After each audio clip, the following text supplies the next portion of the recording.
Hey everyone, this is Chapter 4 of Rethinking the Industrial Revolution, 5 Centuries of Transition from Agrarian to Industrial Capitalism in England by Michael Andrew Žmolek.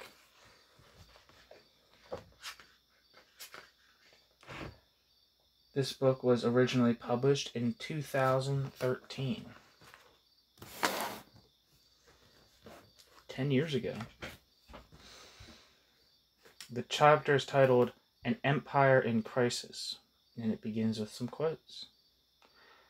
Quote, England should be endeavored to be made the shop of Europe, and it, with other countries, the markets. To do this, all trades and workmen should be encouraged, and all manner of compendious ways invented whereby they may come to undersell the manufactures and commodities of all other countries. This would be better than to strengthen their monopolizing corporations in ignorance and idleness. End quote. William Petty. Quote, It was no weak state that provided the force to put together one of the greatest commercial empires in history. End quote. John Rule. Not Jaw Rule. John Rule. I gotta put this fan on, it's too hot.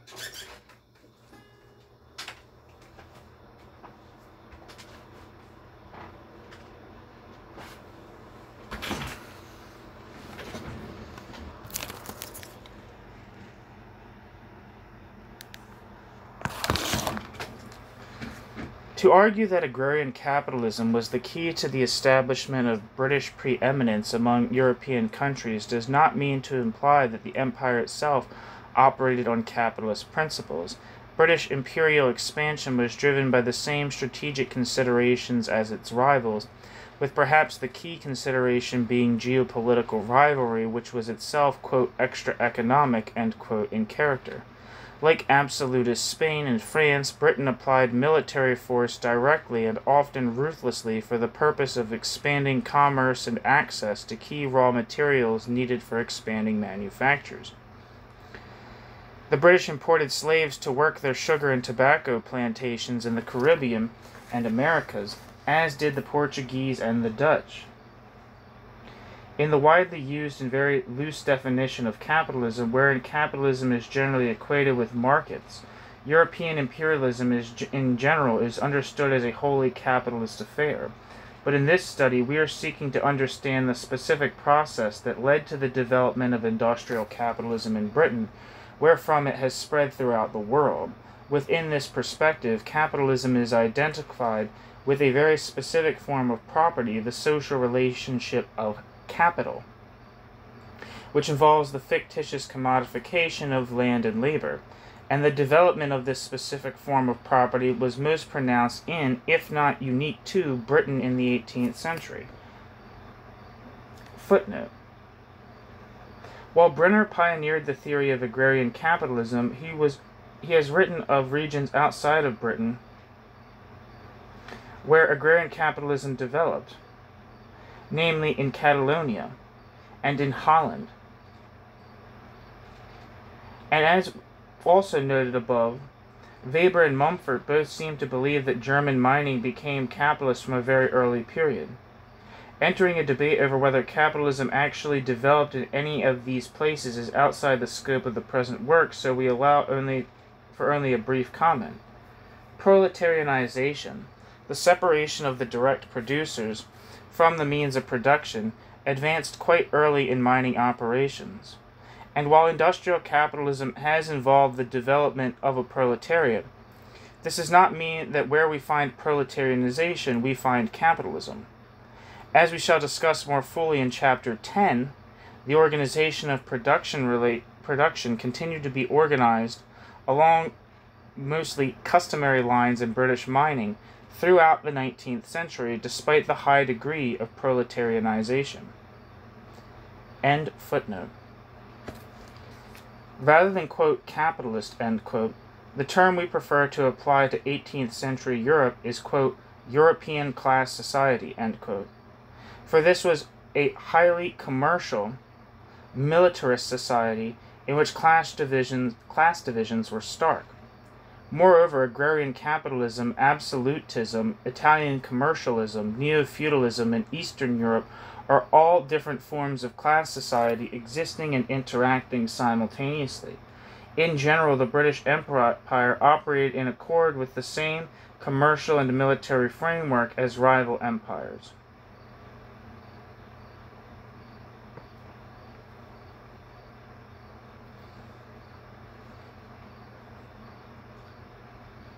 However, the one major exception to this was England's first colonial project, Ireland. Here, as Ellen Mason's Wood has shown, Irish landholders were forcibly displaced by Cromwell's soldiers and replaced by colonial settlers in an attempt to transplant the social relations of agrarian capitalism from England to Ireland. The rationale was supplied in the quote from above from William Petty, Cromwell's surveyor in Ireland.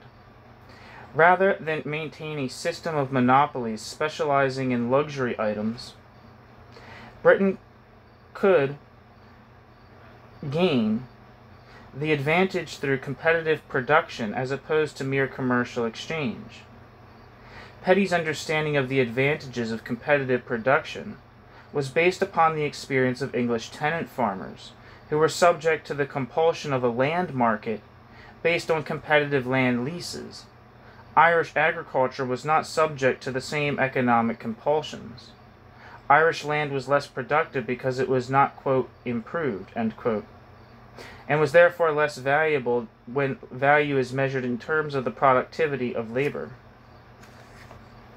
By applying English agrarian capitalist methods to Irish land, the Irish themselves would stand to benefit because the level of production across Ireland would increase. But Ireland was unique in that it was the only English settler colony where the English were able to transplant the distinctive social property relations of agrarian capitalism. Wood. Even here, the effort to recreate the landlord, tenant, farmer, and wage labor triad of agrarian social relations in Ireland was moderately successful in the north, but was resisted in highly agrarian southern Ireland by such groups as the White Boy movement,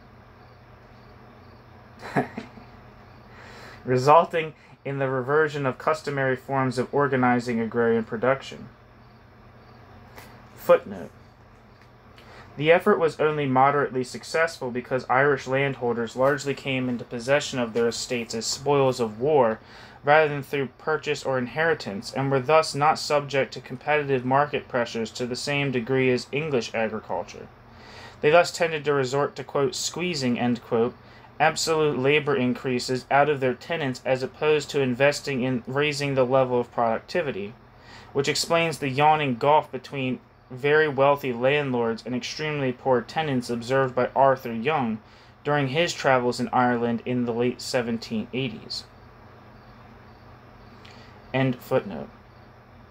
In America, the development of a competitive market in leases in support of a class of rentier landlords proved unfeasible, as farmers could too easily own their own land. What we can observe is that within the non-capitalist framework of European imperialism, British imperialism was conditioned by agrarian capitalism in a number of ways.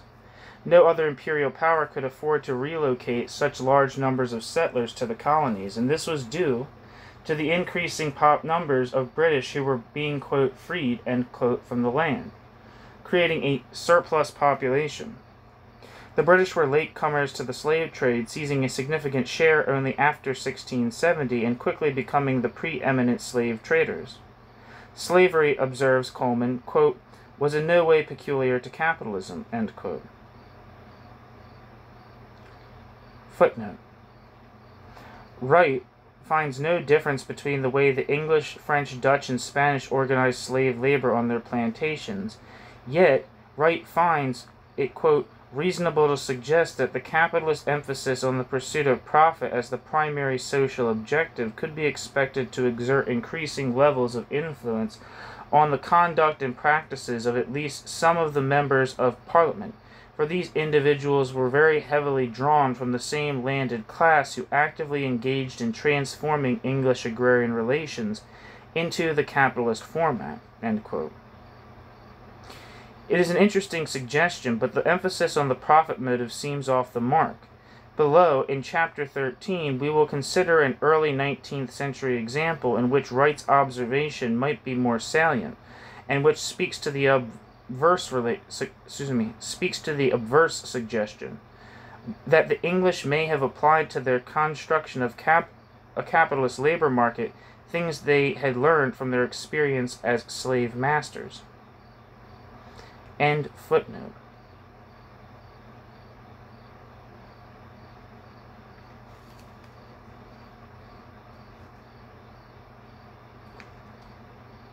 But the use of large numbers of slaves was essential to running Caribbean plantations to meet the exceptional demand of Britain's domestic market for sugar and tobacco, imports of which inclined sharply in the 1740s. Wood.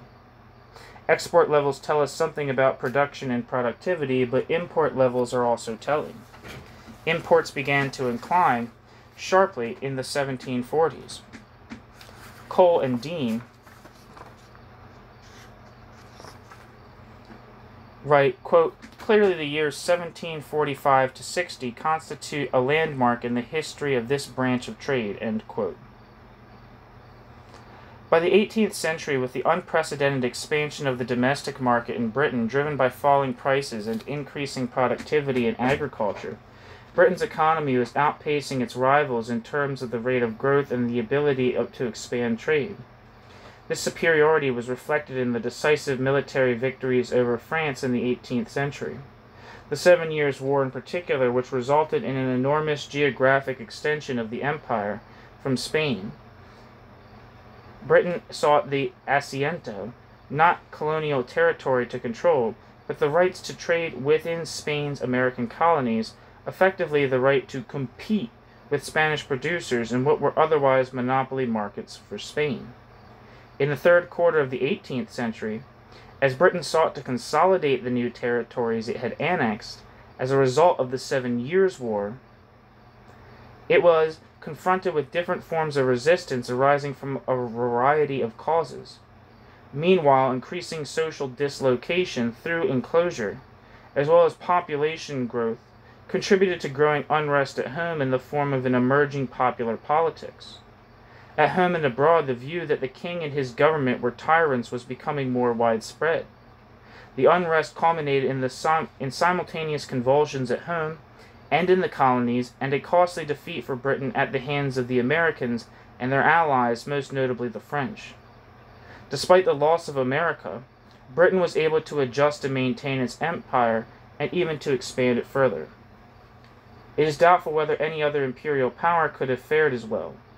The British economy soon recovered and surged forward once more, riding the strength of the most productive economy in the world, now approaching the full expression of its agrarian capitalist logic.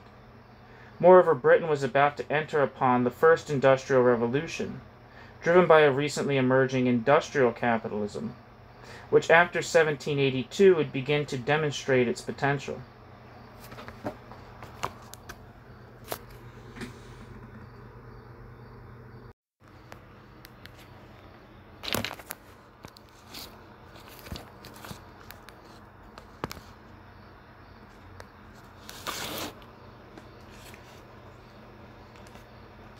Pitt and Empire. The 8 years of peace that followed the War of Austrian Succession allowed space for matters of social reform to take priority.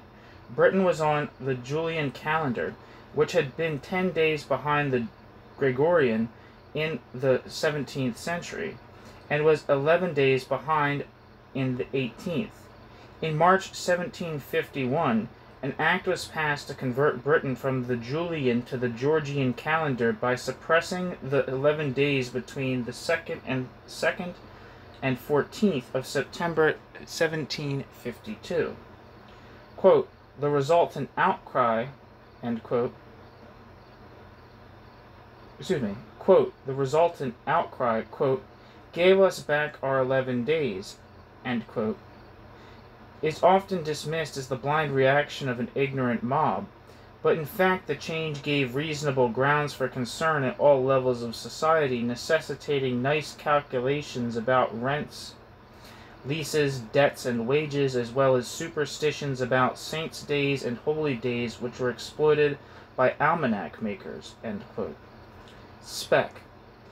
The losses were surely small compared to what they might be if a similar change took place today, but would any other country have witnessed such an outcry over the effect of such a change on rents and wages?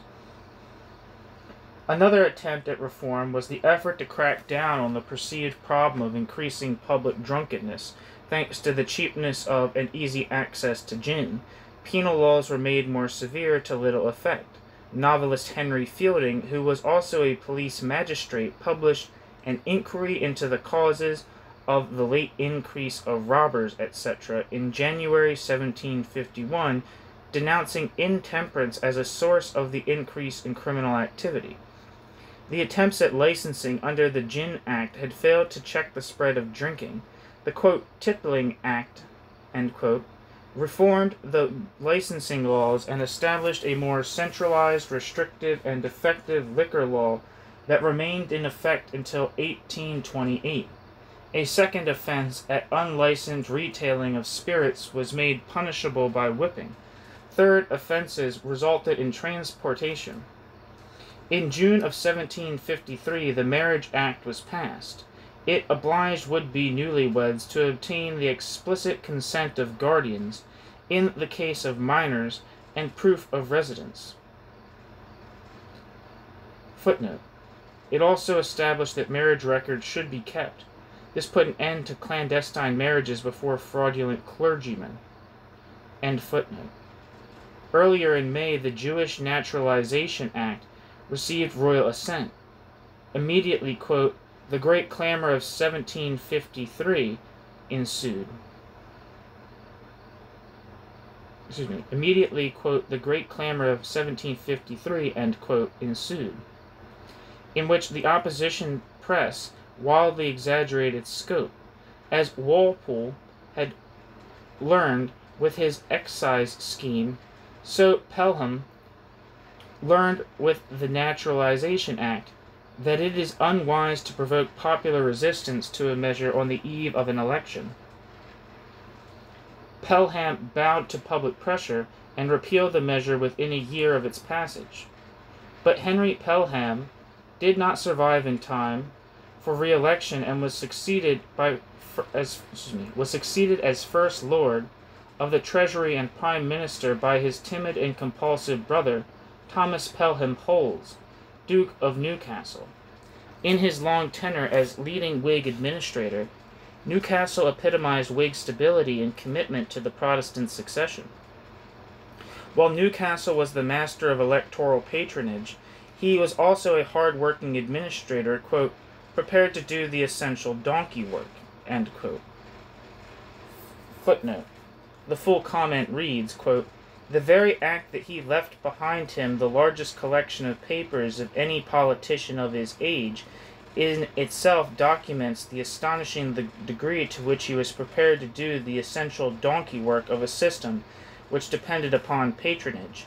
There was scarcely a sphere of activity left untouched by this noble drudge, end quote. Spec. By now, it had been established by Walpole's example that it was necessary to have the king's minister present in the Commons in order to manage it. A peer himself, Newcastle had two choices, Henry Fox, Secretary at War, and the thunderous paymaster, William Pitt, neither of whom he found acceptable. When Pitt attacked Newcastle for having sought to bribe German princes against allying with France, Pitt was dismissed, and Fox was given the job. Spurned, the man capable of, quote, spellbinding the Commons with scathing denunciations, end quote, now unleashed his fury at Newcastle's foreign policy of allying with Prussia to protect Hanover, which provoked an alliance between Austria and France. Footnote. Britain's traditional allies had been Austria and the Netherlands. When, in 1755, Newcastle looked to renew the Anglo-Austrian treaty against the French, Austria sought language providing for a defense against Prussia, her primary concern. Mainly concerned with protecting Hanover, the Duke turned first to Russia and signed the Convention of St. Petersburg, by which subsidies would be paid to Russia. This so alarmed Prussia, whose central concern was Russia, that the King of Prussia sought to neutralize its effect by coming to terms with Britain. Prussia and Britain signed the Convention of Westminster in January 1756. The diplomatic revolution was completed when, in response to this convention, France and Austria agreed to a new alliance. Quote, Newcastle's alliance with Prussia to protect Hanover was grist to Pitt's mill, and that British interests were being sacrificed for the defense of the electorate. Pitt argued that he was prepared to allow Hanover to be overrun, while Britain concentrated on obtaining French territory outside Europe. Then, when war ended, extra European gains would be traded for the recovery of the electorate. End quote. Spec. End footnote.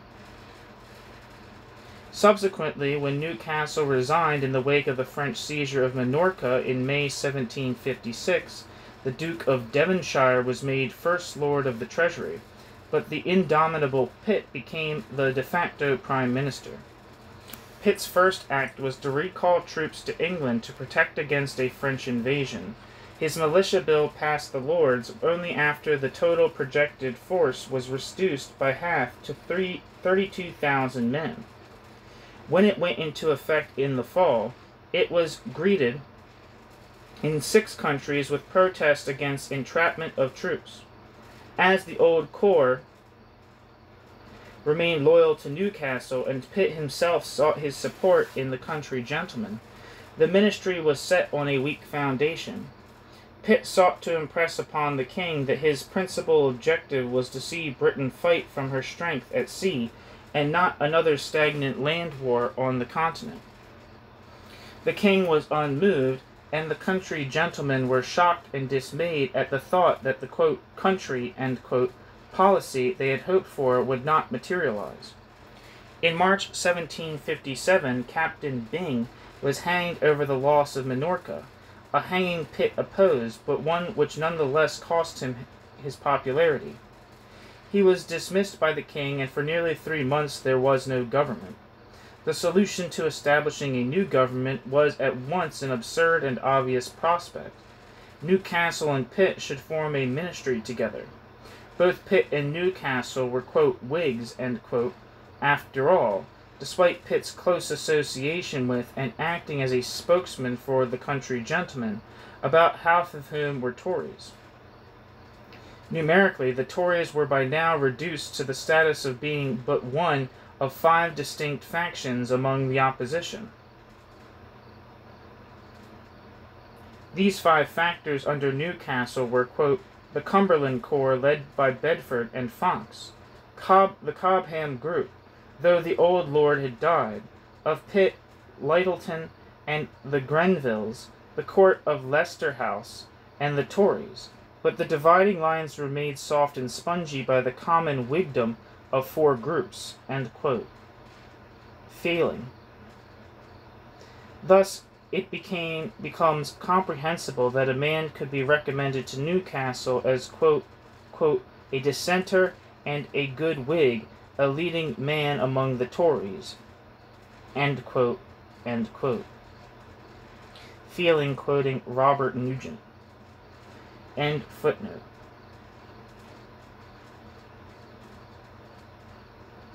Let's see if I can find my space.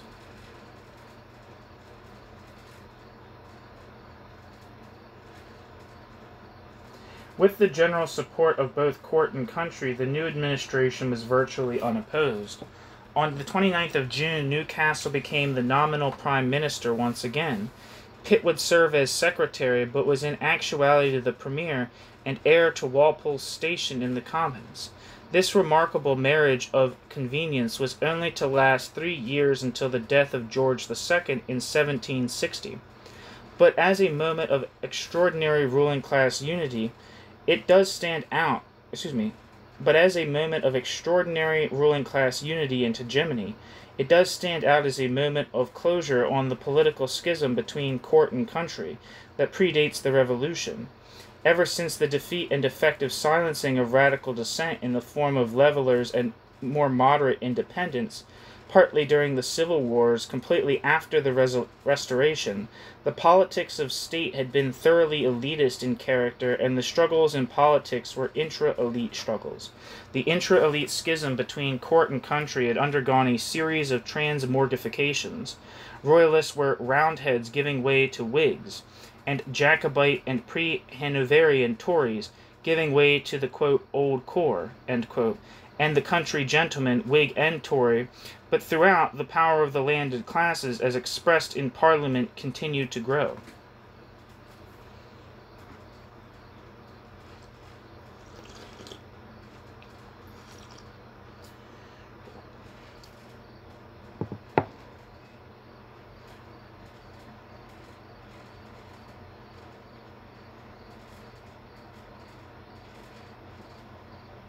During the interim between governments, an annual subsidy of £670,000 for Prussia's King Frederick had been voted by the British Parliament. Subsequently, on the 1st of May, 1757, France joined Austria and Russia in signing the Second Treaty of Versailles, agreeing jointly to invade and carve up Prussia. Russian troops began marching westward. Now, just 5 days from the founding of the new ministry, news arrived from Germany that in response to Prussia's invasion of Saxony, the Austrians had defeated and inflicted heavy losses on Frederick's army at Kolin in Bohemia. Coinciding with this, news arrived from India of the fall of Calcutta the previous June, 1756, to Suraj ud Daula, the Nawab of Bengal. The public gloom was magnified when news spread of the horror of the, quote, black hole of Calcutta, end quote. Footnote. This was an incident involving the mass murder of over 125 persons belonging to the vanquished British camp by Suraj ud Daula, who took Calcutta with an army of 50,000 men against a settlement defended by 264 soldiers and 250 residents. End footnote. Needing to score a quick victory for Britain that could calm the public's nerves, Pitt sought to attack Rochefort in September, only to see the expedition abandoned. Footnote. Pitt dispatched Sir General John Mordaunt to attack Rochefort in September 1757, but Mordaunt doubted the practicability of the expedition and returned to Portsmouth on the 3rd of October. Quote, the exasperation in England at these failures was intense. A court-martial on Mordaunt condemned the project of the expedition, and by Mordaunt's acquittal, Pitt sustained a mortifying rebuff, end quote.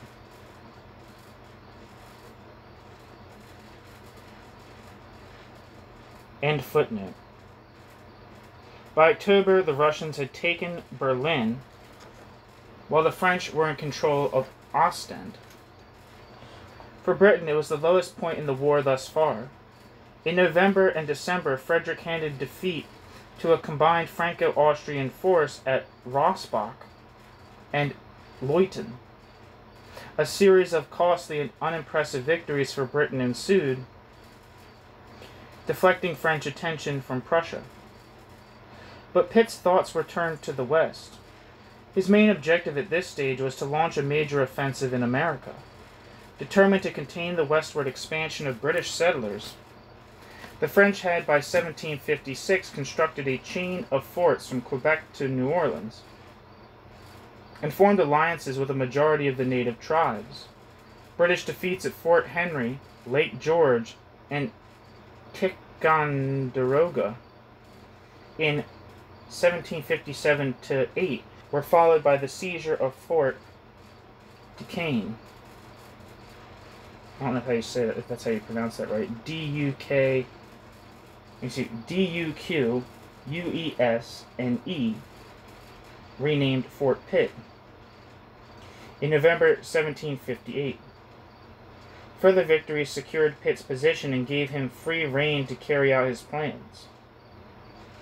The Tory country gentlemen and Whig landowners rallied to Pitt's support. £10 million was voted for the war effort.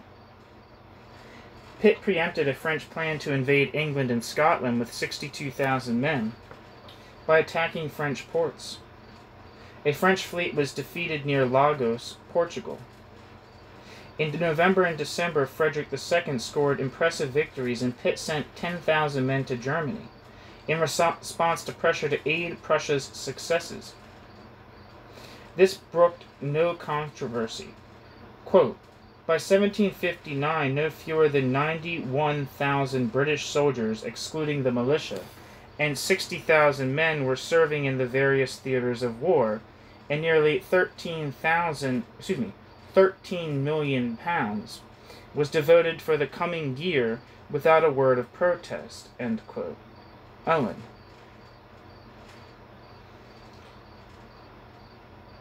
Despite the dispatch of soldiers and the huge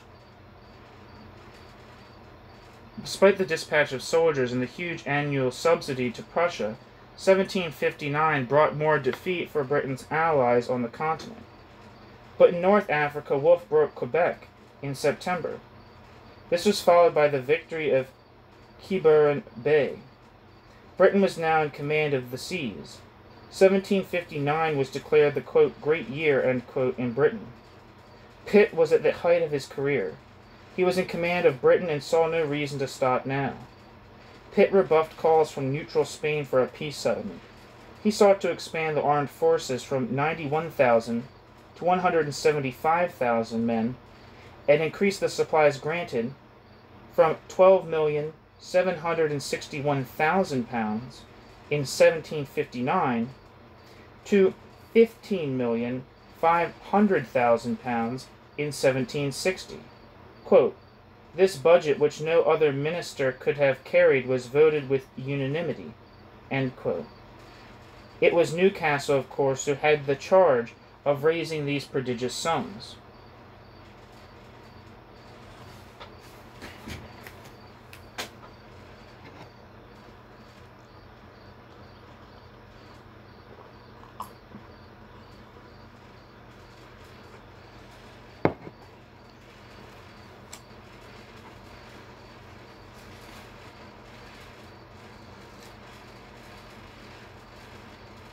Footnote.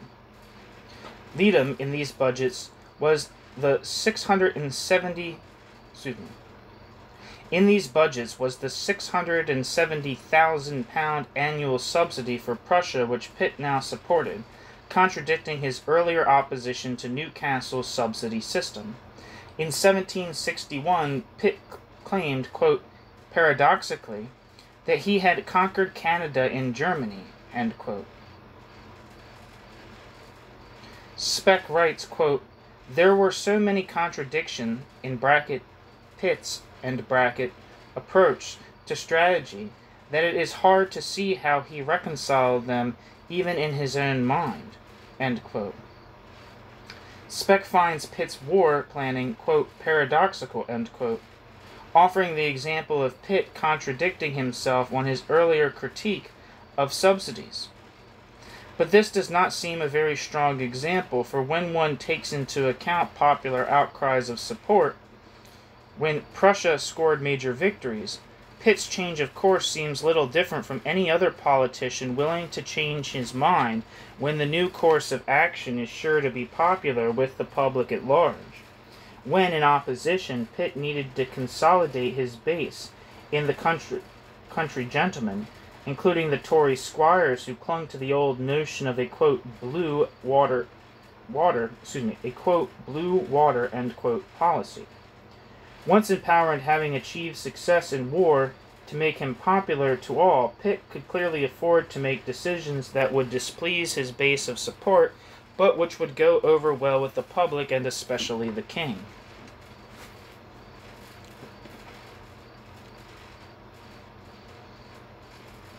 End footnote. While news of events in the Americas could reach England within a matter of months, news from India took more than a year to arrive. Thus, while the expulsion of the French from India actually followed swiftly upon the expulsion of the French from Canada, celebrations would have to be delayed. In February 1757, the British defeated the Nawab, installed a puppet successor, and were effectively governing Bengal. 2 years later, France was driven out of Madras. I don't know if that's how you pronounce that or not, but later in 1759, a plot to check British dominance in Bengal with Dutch aid was blocked when 7 Dutch ships bearing 1,400 troops were seized. On the 22nd of January 1760, the British seized the fortress of Wendiwash, and with their coastal headquarters surrounded, the British surrendered Pondicherry on the 15th of January 1761. All that remained were French possessions on the west coast, which soon fell, ending the presence of French military power in India. When King George II died on the 25th of October 1760, news had reached Britain only a month prior to the decisive Battle of Wandiwash, and only 9 days later prior to the conquest of Canada. Policies such as his preoccupation with the security of Hanover and his treatment of Pitt were widely forgiven in the moment of victory. All the same, Britons were not indifferent to the costs of the war, and many were now calling for peace.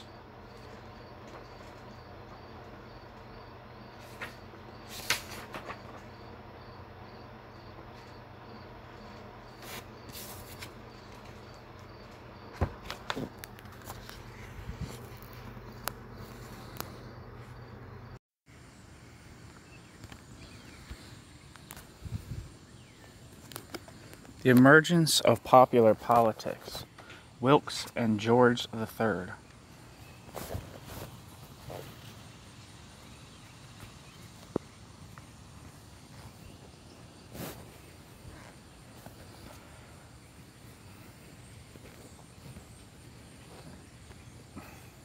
I'm buttoning my shirt and to pull up I have my phone in my pocket, and it's pulling down, but my tits are so wide that they just it's hard to button the shirt all the way.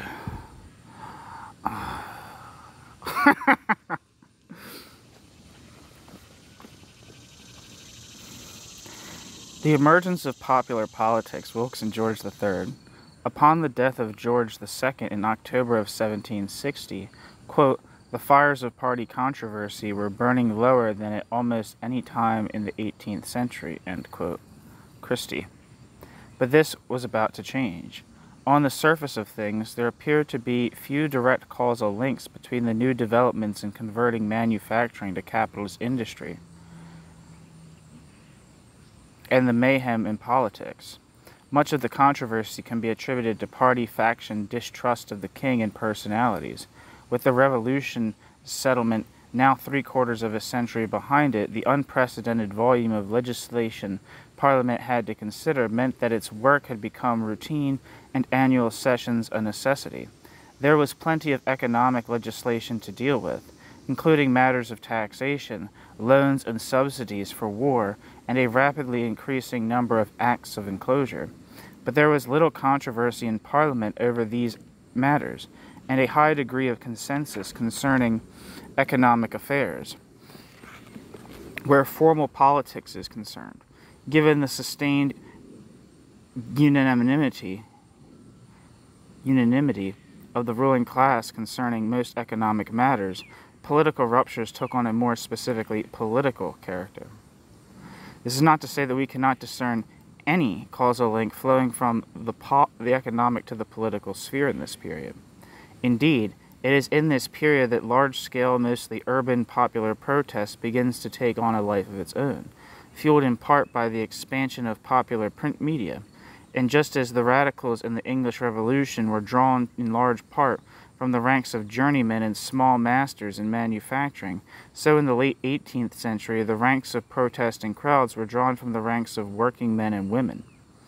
While some of these may have belonged to the embryonic industrial proletariat working machines and cotton factories or simply facing dislocation and unemployment, the greater portion were more apt to be those in the quote honorable end quote the quote honorable trades end quote, who still owned their own spinning wheels, looms, or cropping shears, and who could see in the factory system the signs spelling the eventual end to their independence and way of life. These laboring men no longer had recourse to guild regulations, and were increasingly losing the government's support in enforcing apprenticeship rules, or any of the regulations of the trades set out in the Statute of Apprentices. Their primary concern was to maintain their independence by retaining control of the labor process. Thus, while on the one hand the radical discourse of extending the franchise that had ended with the suppression of the radicals under Cromwell was revived, an inherently conservative current also ran among independent craftsmen who favored, quote, reform, end quote, but who found their interest running against the oncoming wave of industrial, quote, progress, end quote. They could find allies among the opposition in Parliament who likewise supported reform, albeit in the more tepid support for extremely limited and piecemeal measures, but those same allies would not hesitate to pass an enclosure bill or grant patent rights for factory machinery. Shorn of customary law in the village or guild regulation of manufacturing, and proscribed from political life, working people often resorted to popular protest. As parliamentary enclosures resulted in unprecedented numbers of people being divorced from their means of subsistence, domestic manufacturers and factory industry expanded. This, combined with the resurgence of population growth, contributed to the growth in numbers of those employed in both large and small manufacturing enterprises.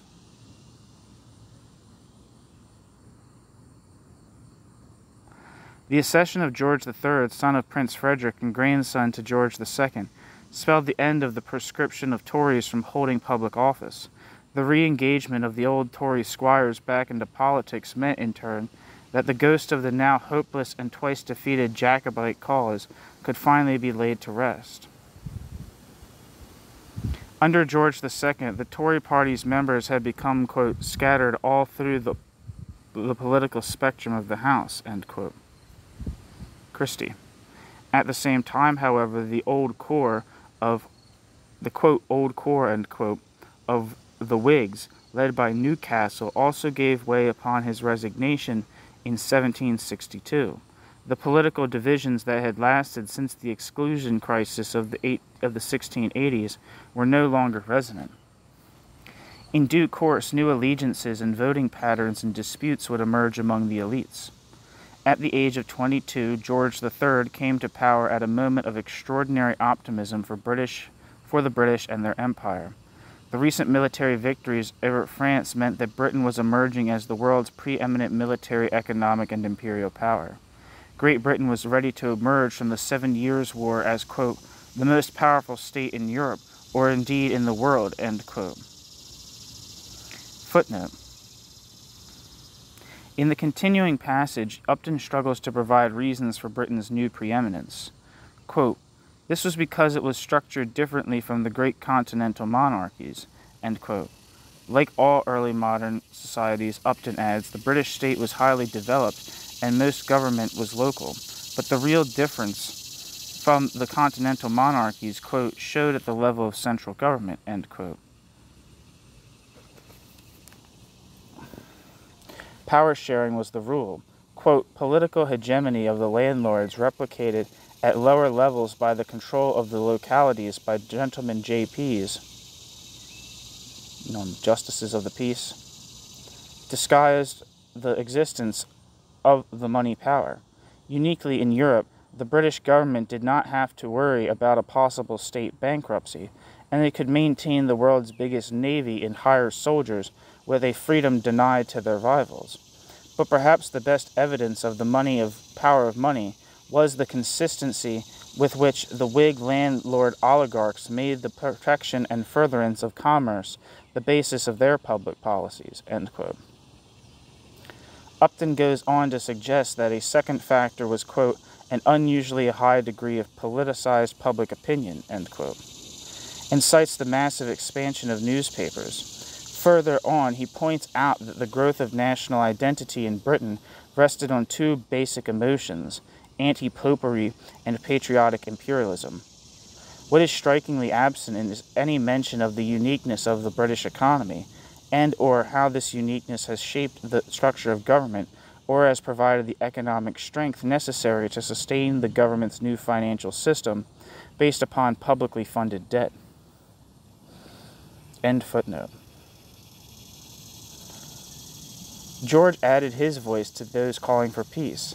Overseas trade had doubled in 30 years, trade with North America had tripled. The old economy, with its open field system, was being swept away by an unprecedented wave of parliamentary enclosures. Any ruler would have found it difficult to avoid getting carried away with optimism, but how revealing of his character it was. Then, 3 days after his succession, George III issued a proclamation, quote, for the encouragement of piety and virtue, and for the prevention of vice, profaneness, and immorality, end quote. A naive young man of 23 was about to clean out the Augean, A-U-G-E-A-N, stables, end quote. Owen. No other English sovereign began his or her reign with so much promise in the air, only to encounter so much adversity and personal tragedy. Things started well enough for George. Where Charles I had gone to war with Parliament over crown revenues, George, quote, surrendered his hereditary revenue in return for a fixed annual civil list of £800,000 and a supply of nearly £20 million was voted for the coming year without too much difficulty, end quote.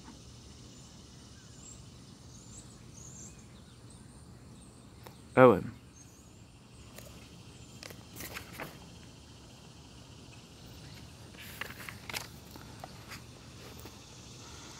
However, George's youthful inexperience and moralistic attitude would lead to trouble soon enough. He viewed politicians in general with contempt. The, quote, broad bottom, end quote, coalition of Pitt and Newcastle was doubly offensive to George. For in the elder Pitt he saw, quote, a renegade, quote, the blackest of hearts, end quote, and, quote, a snake in the grass, end quote, end quote. While he held Newcastle responsible for the corruption he found reprehensible. Footnote. In 1755, Pitt had allied with George's favorite, the Earl of Bute, quote, as a stepping stone to office, only to find after a brief and bitter experience that he could not at the same time serve both the king and the heir, end quote. From the first, quote, it was obvious that the policies of the Prime Minister and the attitude of the new monarch were fundamentally at variance. It was an ironic fate for Pitt, who had risen to prominence as a patriot, who had attacked the Hanoverian connection on most occasions, to be committed to a major war in defense of Hanover at the accession of a patriot king who boasted that he gloried in the name of Britain and designed, quote, that horrid electorate, end quote, spec. End of footnote. George was thus anxious to remove these noxious ministers, but he faced an enormous challenge in finding a harmonious combination of men who both met his approval and also had the necessary experience of managing Parliament. In the aftermath of Britain's stunning success against France in the West Indies and North America in the Annus Mirabilis of 1759, Pitt rose to the status of a national hero.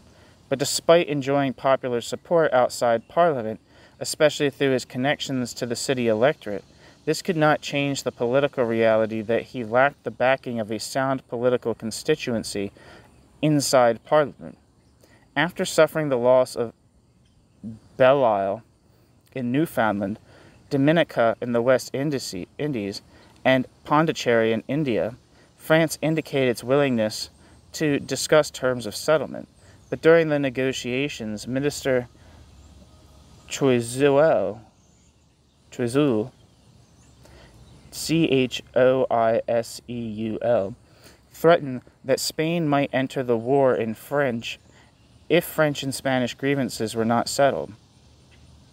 Over the objections of Newcastle, Pitt broke off negotiations, demanding action against Spain, a declaration of war, seizure of Spain's treasure fleet, and attacks on Spanish colonies.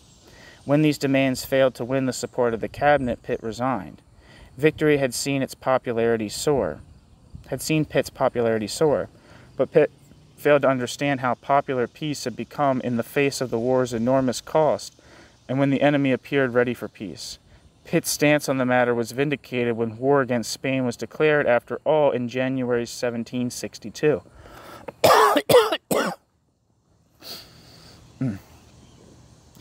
This left Newcastle increasingly isolated. The king's favorite, the Earl of Bute, was put in charge of the military, and his brother, James Stuart Mackenzie, was in charge of negotiations with France. The war continued to spell victory for Britain, but in stark contrast with Pitt, Bute's reaction to victory was to panic at the prospect of an expanding war. As Frederick called for more subsidies, and in the face of a new threat from Catherine II of Russia, Bute moved to cut subsidies to Prussia. Infuriated at the betrayal of an ally, Newcastle resigned to be succeeded by Bute. The fall of the Pitt-Newcastle coalition precipitated a period of political instability and a rapid succession of chief ministers over the remainder of the decade.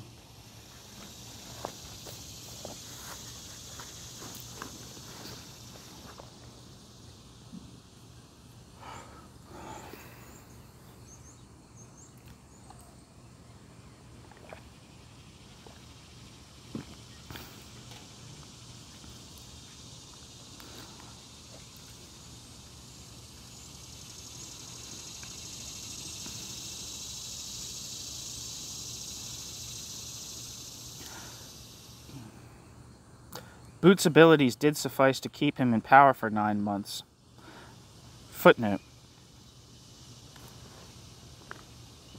In negotiating the peace signed on February 1763, he managed to steer clear of both extremes in avoiding heavy concessions for Britain, whilst not imposing heavy terms that would drive France to desperation. Terms such as those favored by William Pitt, who came out of retirement to deliver scathing condemnations of the peace treaty and still demanded that France be excluded from the Newfoundland fisheries and stripped of her colonial possessions. End footnote. But unnerved at the widespread resentment and suspicion that greeted Bute, Bute resigned on the 8th of April, suggesting George Grenville, Pitt's brother-in-law, as a replacement. This choice of Grenville only deepened the king's gloom, as he complained of having to listen to, quote, a crashing bore with a mind like a cash register. Yeah, that King George is funny. End quote. It was in the midst of this grim moment for the king that the comedy of legal errors known as the Wilkes Affair began to unfold, adding insult to the king's injury. Footnote. That quote that I just laughed at is from Owen the author, not from George III. The king's quip about Grenville runs as follows, quote, when he has wearied me for 2 hours, he looks at his watch to see if he may not tire me an hour more. End quote. That's also funny, though.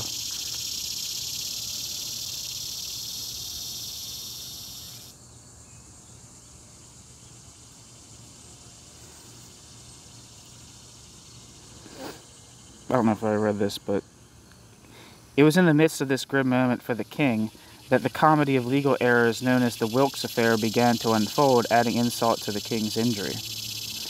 While in office, Bute's press hirelings had leveled attacks against William Pitt for Pitt's decision to accept a pension and a peerage for his wife, which, alongside Newcastle's decision to decide a pension upon his retirement, cast Pitt in an awkward light. Pitt's city supporters responded in kind, quote, led by the witty journalistic frondeur John Wilkes, end quote. Footnote. Born in Clerkenwell, a suburb of London, John Wilkes was the son of a wealthy London distiller. He married an older woman, the heiress of Aylesbury, located just east of Oxford. She bore him one child before a mutually consented to separation, arising from Wilkes' loose life and companions. The full flavor of Wilkes' scurrilous behavior and sense of humor is revealed in an incident involving the secret, quote, Society of Sir Francis Dashwood, end quote, to which Wilkes belonged. Summer meetings in the ruins of St. Mary's Abbey at Medmenham were rumored to have involved obscene orgies and parodies of Roman Catholic ritual. While the reality may not have lived up to rumor, the society was dissolved after Wilkes pulled a practical joke on Lord Orford.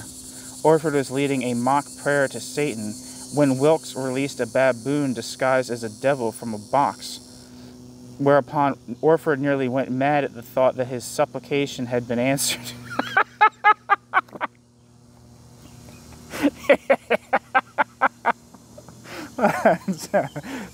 That's fucking funny.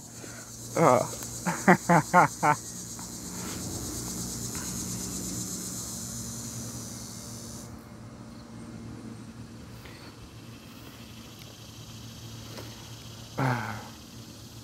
Wilkes was a wicked polemicist.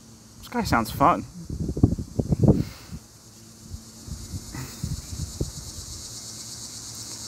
Publishing under the patronage of Earl Temple, who was a brother to both Bute and Grenville, his political alignment with Pitt and Grenville's no doubt gave him a sense of security. His attacks took aim at Scots in general, and their undue influence over the crown in particular. In number 45 of the North Briton, he published a scathing denunciation of the king's speech in praise of the peace settlement. Echoing Pitt's denunciations, a warrant was issued for his arrest on charges of seditious libel. His arrest and imprisonment in the Tower evoked popular sympathies. Seen as the victim of tyranny, Wilkes became known as the, quote, friend of liberty, end quote, with, quote, number 45, end quote, and, quote, for Wilkes and liberty, end quote, becoming popular slogans of the time. At issue was the immunity parliamentarians were supposed to enjoy from the use of warrants, except in the case of treason. Not lacking in means, Wilkes was able to, with the help of friends, to secure a hearing, making his case on a writ of habeas corpus. Chief Justice Pratt, who is friend to Pitt, dismissed his case on account of a breach in parliamentary privilege. Rejoicing crowds greeted Wilkes upon his release. Quote, with splendid effrontery, Wilkes pressed home his advantage by republishing his libels, suing Halifax and his undersecretary, Robert Wood, and recovering £1,000 damages, end quote. Wilkes went unchallenged through the summer until Parliament, upon reconvening in the fall, voted 237 to 111 to declare number 45 to, quote, to be a, quote, false, scandalous, and seditious libel, end quote, likely to excite, quote, traitorous insurrections against His Majesty's government, end quote. End quote. Owen. Further, Lord Sandwich, yeah, that's going to be my name from now on. I'm Lord Sandwich. Further, Lord Sandwich, a former associate of Wilkes, obtained a private printing of his pornographic tract, The Essay on Woman, and, quote, read out the text to have scandalized half-convulsed chamber of peers, end quote. The text was deemed blasphemous for its attributing notes in the obscene text to the Bishop of Gloucester. Or Gloucester. I don't know how you say that. Gloucester. Wilkes was now condemned by both houses, with warrants out for his arrest on charges of seditious libel as well as blasphemy. When, in what may what many suspected was a government plot to murder him, Samuel Martin, an open supporter of the king, who had spent the summer at target practice, challenged Wilkes to a duel, which took place on the 16th of December. Taking a shot in the stomach, Wilkes was seriously but not mortally wounded. A week later, Parliament voted to take away parliamentary immunity in the case of publishing seditious libels. Having removed to his daughter's residence in Paris, Wilkes failed to appear in court to face his charges and was expelled from the Commons in January 1764. Wilkes was, for now, out of the picture, but the fallout continued to plague the ministry. Wilkes' countersuits resulted in a long and technical process, issuing in a series of judgments that came down against the use of warrants to arrest those under suspicion of seditious libel. Since the licensing acts passed under the Stuarts had been allowed to lapse in 1696, the use of warrants to suppress sedition was considered of dubious legality. They had been used with little controversy against suspected Jacobites during the previous half-century, but here they were being used in high-handed fashion against a single vociferous Whig. Judge Camden ruled that the precedents no longer existed. The opposition in Parliament seized upon this issue and moved to declare the warrants illegal.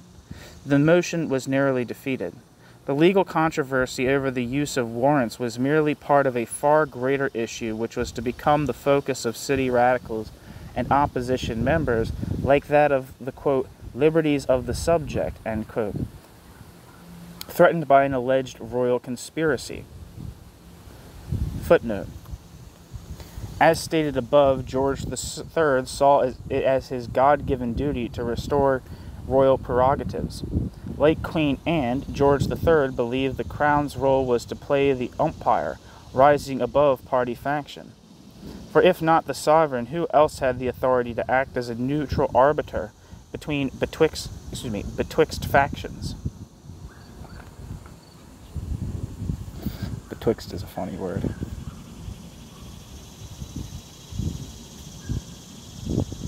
Quote, the public neither had the information nor had it the electoral machinery at its disposal to enable it to make choice of governments. Unless the king were conceded some rights, he would become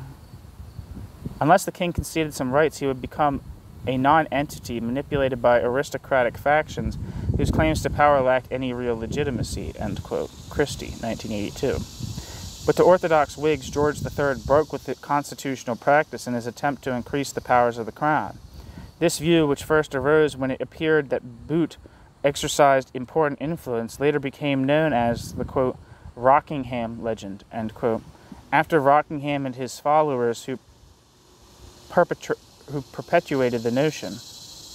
This animosity towards the crown and its ministry, largely based on exaggeration, would serve as a focus and rallying cry for the opposition for decades to come. End footnote. By attacking the king and his ministry head-on, Wilkes had become the symbol of resistance to improper authority. Let me get some water here.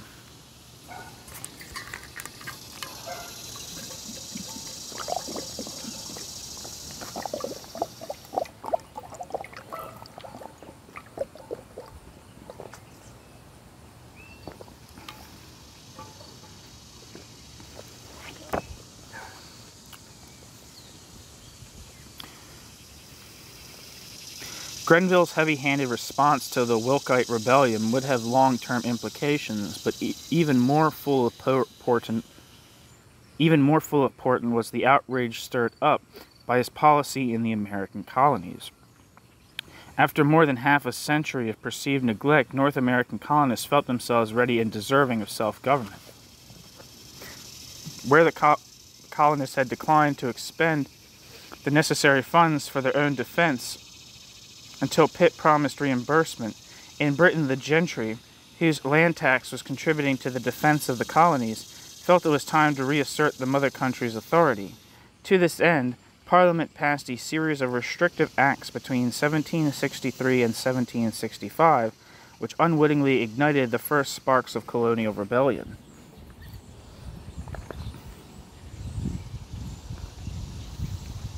Footnote.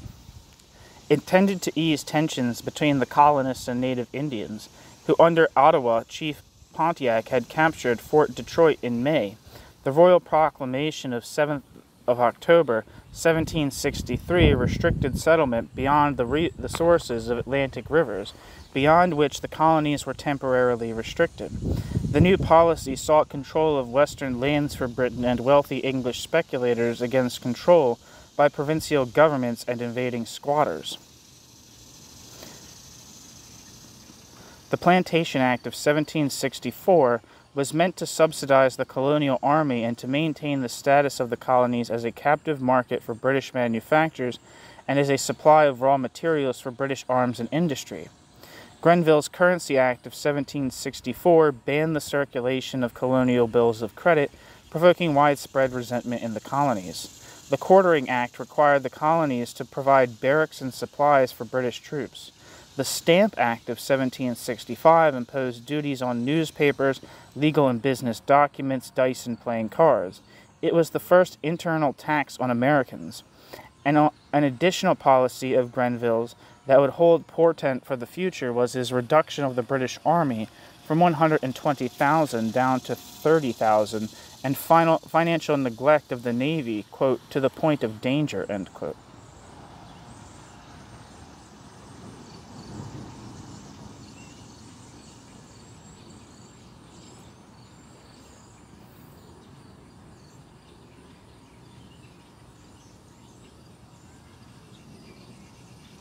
End of footnote. Pitt attacked Grenville's American policy, claiming that Parliament had the authority to legislate for the colonies but not to tax. He called for a declaratory act reasserting Parliament's power of legislation, and for the repeal of the Stamp Act.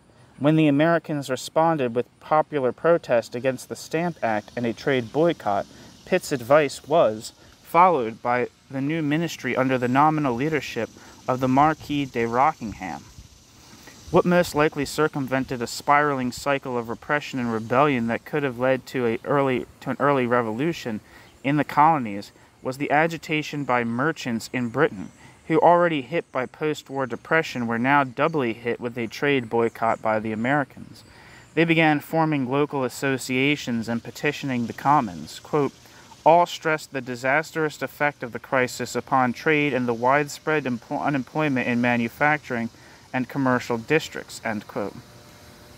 Fear of social unrest and national bankruptcy led to the passage of reforms proposed by the merchants, free trade ports in the West Indies through which the Americans could smuggle, quote, all stressed the disastrous effect of the crisis upon trade and the widespread unemployment in manufacturing and commercial districts, end quote. Owen.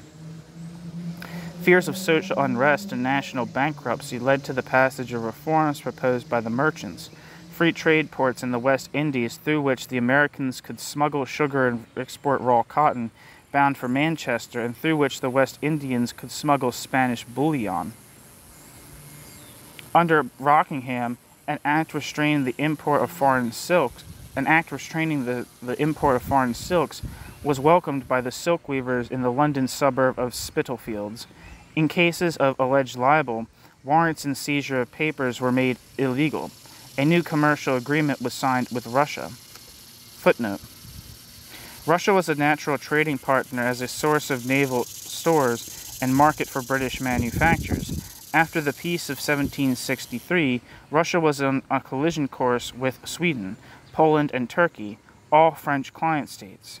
Although a shared enmity toward France would have made Russia a natural ally for Britain, no agreement was reached. Regardless, any conflict in the Balkans would certainly find Russia working toward the same ends as Britain. A formal alliance may have been a moot point. While some saw the Rockingham ministry as guided by Enlightenment ideals, the guiding principle was more likely one of End footnote. While some saw the Rockingham ministry as guided by Enlightenment ideals, the guiding principle was more likely one of panicked ministry, seeking to stay in power by granting concessions wherever they were demanded.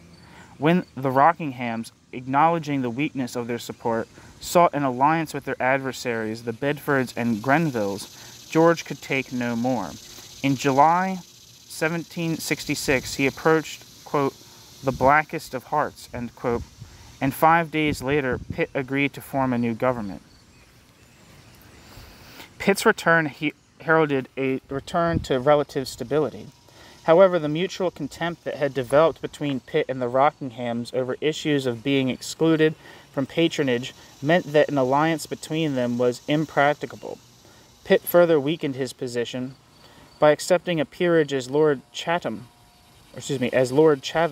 and moving to the House of Lords. In 1768, only 49 self-described, quote, Tories, end quote,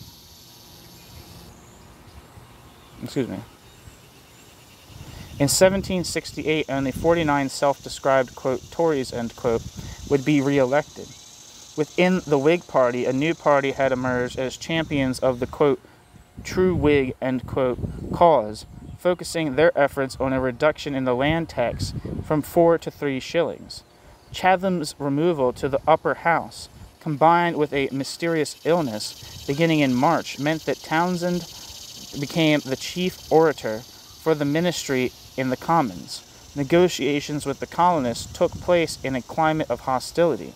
Townshend resolved that if the colonists would only submit to, quote, external, end quote, taxation, he would give them what they wanted in spades. Passed as the Revenue Act of 1767, the, quote, Townshend duties, end quote, imposed a tax on tea, glass, lead, paint, and paper. The duties antagonized the colonists further.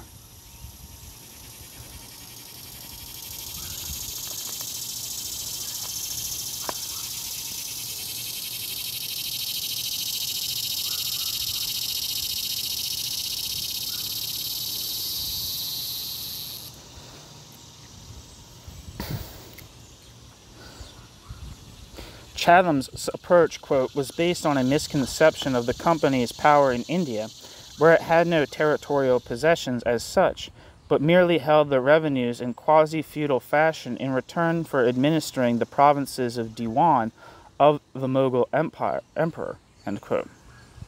Shelburne led the negotiations and guided 4 acts through Parliament, which amounted to a temporary measure of reform that confirmed the company's territorial rights for 2 years in return for an annual payment of £400,000 to the Crown.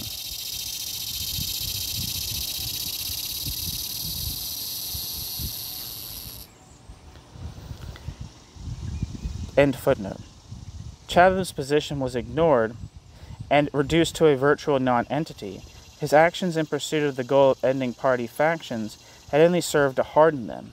It was at this point in December 1767 that John Wilkes returned to publish his next searing attack, not on the king but on Chatham, the very man on whose defense he had launched his career as the champion of liberty.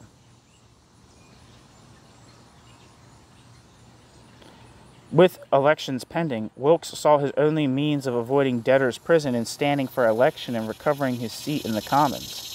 The government did not wish to reenact the events of 1764 by arresting Wilkes, so he moved about the city with impunity. Failing to secure election for the city of London in May of 1768, Wilkes managed to win support from the majority of voters in elections for Middlesex a few days later, during which, quote, crowds of weavers blocked the roads to Brentford and barred access to all who did not show his colors, end quote. Christie. Post-war depression and unemployment, a severe winter and bad harvests, and renewed rumors of Booth's secret influence over the king all aided his cause. Footnote. Wright's feeling, quote, trade had never recovered from the post-war depression. American troubles were beginning to produce unemployment, bad harvest, accelerating a rise of prices. The capital city was a den of misery. Irish immigrants, drunken and criminal, filled the cheap boarding houses of Bloomsbury and St. Giles. Jews, Germans, and Dutch swarmed in Houndsditch, and Chelsea. The Spitalfields weaving industry was full of fluctuation, blind alley employment, starved apprentices, gin at 1 pence a quarter, or 1 pence a quart from the grocer's shop had brutalized a whole generation. Infantile mortality ranged around 75%.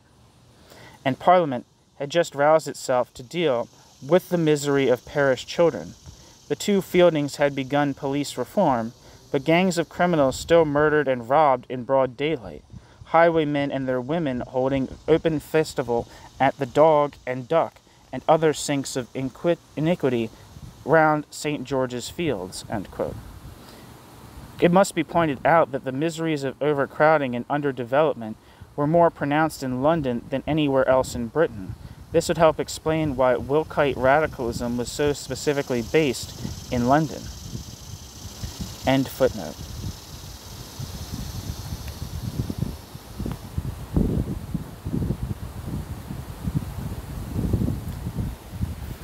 As soon as he secured his victory and regained parliamentary immunity, he then gave himself up to justice, to the tumult of the excited crowds of shopkeepers and craftsmen who followed him.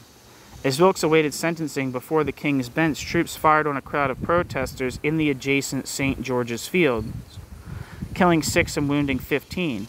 Chaos reigned in London for 3 weeks.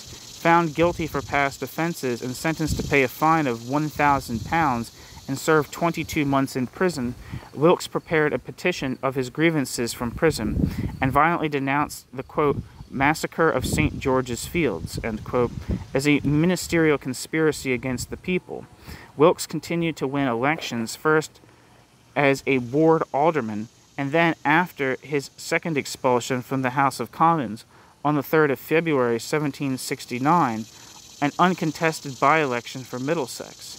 The House expelled him again and declaring him incapable of election to Parliament, quote, "an unwise step, for eligibility for election arguably was a matter determined by the common and statute law, and not by the law and custom of Parliament," end quote. Wilkes won a second by-election and Parliament again expelled him. In April, a climate of intimidation hung over the third by-election, and in a low voter turnout, Wilkes polled 1,143 votes, as against 296 for his opponent, Henry Luttrell. Yet the House declared Luttrell the winner on grounds of Wilkes's ineligibility. While tolerable precedents for exclusion of a candidate could be cited, quote, "Middlesex electors could not be treated as if they were a handful of voters in a rotten borough," end quote. Langford, 1986. The decision to exclude Wilkes and appoint the loser posed a threat to the right to vote itself. Taken as a form of property, if taken as a precedent, the Commons could use it to remove all opposition candidates. This touched off a storm of protests and criticism, and the very idea of representative government was seen to be under threat. Moreover, it lent credibility to the rumors that the Earl of Bute and the King's mother were pulling the strings from behind the scenes. Popular protests and strikes gripped the city, and, quote, 45, end quote, was scrawled on doorways, quote, "for Wilkes and liberty," end quote.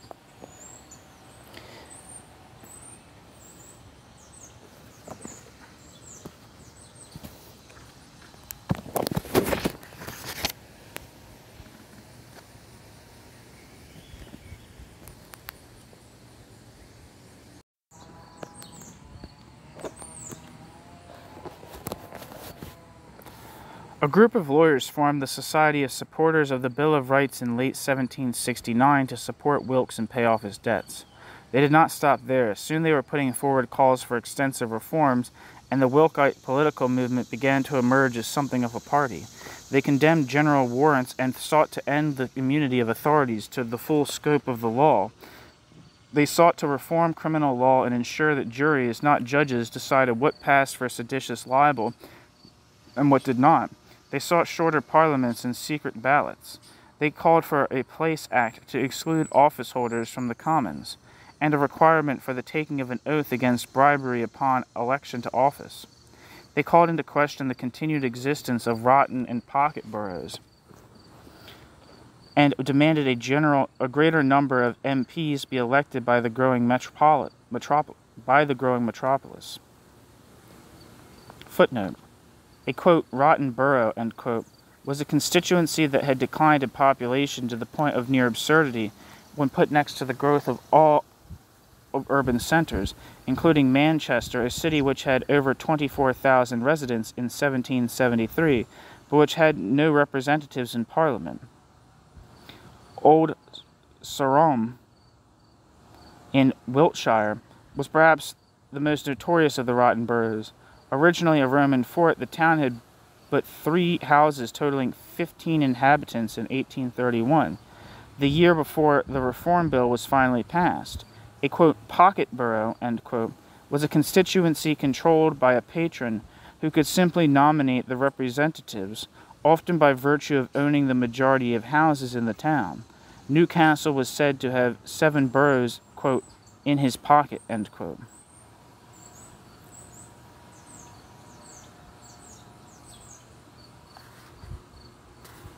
End footnote.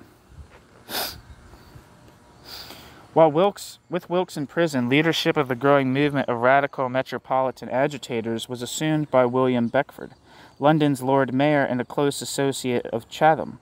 The supporters of the Bill of Rights sought to organize petitions in the countryside in favor of shorter parliaments, place and pension bills, and reform of the franchise. Their success was limited. Owen comments, quote, the electorate as a whole had no wish to become dupes of metropolitan radicals.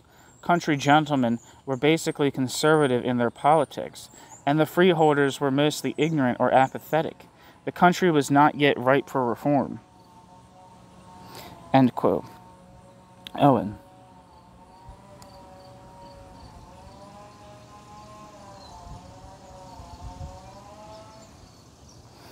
The radical movement was principally an urban phenomenon. Between 1768 and 1770, the government was facing its most profound crisis since the days of Queen Anne, with no minister able to form a stable majority in Parliament. The embarrassment of the Wilkes affair, America moving to open revolt with Bostonians adopting a non-importation agreement in reaction to the Townshend duties, and a loss of prestige when France prepared for the annexation of Corsica, and the Chatham government made no attempts at diplomacy or naval coercion to prevent this. Chatham resigned in October 1768, only to come out of retirement the following summer to blast the Grafton ministry for its handling of agitations at home and abroad. Responding to the new wave of discontent in the colonies, the cabinet met on the 1st of May 1769 and repealed the Townshend duties, with the portentous exception of the duty on tea. Chatham stood alone with Camden in calling for the repeal of the Declaratory Act, which he had insisted upon 4 years earlier. The repeal of the Stamp Act and the Townshend duties testified to the lack of consistency in the ministry. Edmund Burke wrote of the need for solidity of politics and party loyalty, marking a point of origin for party politics of the modern kind. Tired of presiding over a disunited ministry enjoying what appeared to be only a slim majority in the House during a period of increasing political instability, Grafton at last resigned on the 25th of January 1770. There was little sign that a decade of instability was about to come to an end.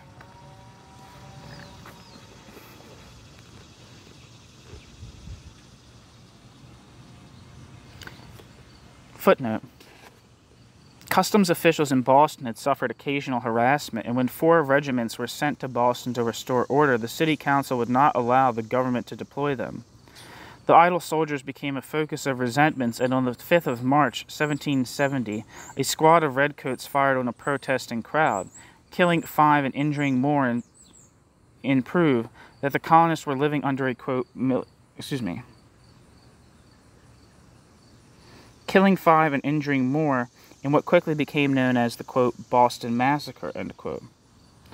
What more proof was needed to prove that the colonists were living under a, quote, military tyranny, end quote. Quote, few could have guessed that the political instability of the previous decade would be ended within 18 months of North Wilkes's accession to power.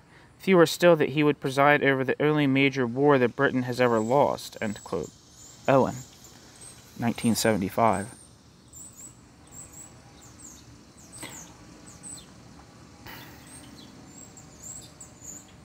Lord North shared some traits in common with John Wilkes, namely that he was described as awkward and ugly,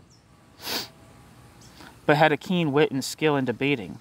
That skill would serve him well in the Commons, which for the first time since Grenville now had a prime minister who could manage the House in person. After suffering some narrow votes in the Commons, North was able to consolidate his position. With Chatham and the Rockinghams continually at odds, the opposition was divided, and North was to enjoy 7 years without significant threat from the opposition in Parliament. But this is to say nothing of the extra-parliamentary opposition. Wilkes returned to the center of politics again in February 1770, when a bootleg printing of a parliamentary debate irritated one Colonel George Onslow, who was described in the printing as, quote, "Little Cocking George," end quote. The House summoned the printers to answer charges against them, since technically printing of parliamentary debates was a breach of privilege. When the king issued a proclamation for their apprehension, 2 of the 3 printers were brought before a city alderman, one of these being John Wilkes. They were dismissed on the grounds that no charges had been brought against them. According to the plan, the 3rd printer was to give himself up to arrest, whereupon the messenger from the Commons was himself apprehended first, brought before the Lord Mayor and the alderman and charged with a breach of the peace. A furious House summoned Wilkes and his collaborators to face further charges of breach of privilege. Wilkes declined to attend in any other capacity than MP for Middlesex. The ministry, quote, was so chary of tangling with him. The ministry was, quote, so chary, C-H-A-R-Y, of tangling with him against that again, that it even adjourned Parliament for 10 days, so that the order for his appearance might lapse, end quote. Owen, 1975. Nonetheless, the Lord Mayor Crosby and Alderman Oliver were brought to the House on the 25th of March and duly sent to the Tower, provoking a walkout by many of those in opposition, disgusted at the authoritarian handling of the affair. Man, I've made a million mistakes in the past 3 sentences. Protests followed, and the affair culminated when Crosby and Oliver were greeted with wild celebration in the city upon their release at the end of the parliamentary session. The Wilkite radicals had won another major victory, this time for freedom of the press, combined with the earlier victory ending the use of general warrants. This extra-parliamentary party that had emerged around the issues of reform and liberty was widening the scope of civil rights and demonstrating the power of popular mobilization as a means of influencing politics. Christie. Beyond small businessmen and urban craftsmen, quote, Wilkes and Liberty, end quote, was gaining support outside the world of the urban petite bourgeoisie. Quote, seamen and petty artisans identified with Wilkes's campaign against naval impressment. Striking seamen, silk weavers, hatters, and coal heavers found Wilkes a useful signifier for their own struggles, end quote. For a time, the popularity of, quote, Wilkes holidays, end quote, eclipsed those of the official calendar. In his 1772 publication, Thoughts Upon Liberty, John Wesley openly deplored Wilkes's popularity, speculating that Wilkes's name and face were, quote, more celebrated than that of any private man in England for these 1,000 years, end quote. Footnote. Wesley detested the London radicals and the, quote, bedlam, end quote, of mob activity, and the quote, bedlam, end quote, of mob activity, end quote. For Wesley, the cry for liberty had become, quote, an, quote, epidemic madness, end quote, that needed to be curbed, end quote. In this, Wesley was out of touch with popular thinking and shared more in common with reactionary forces.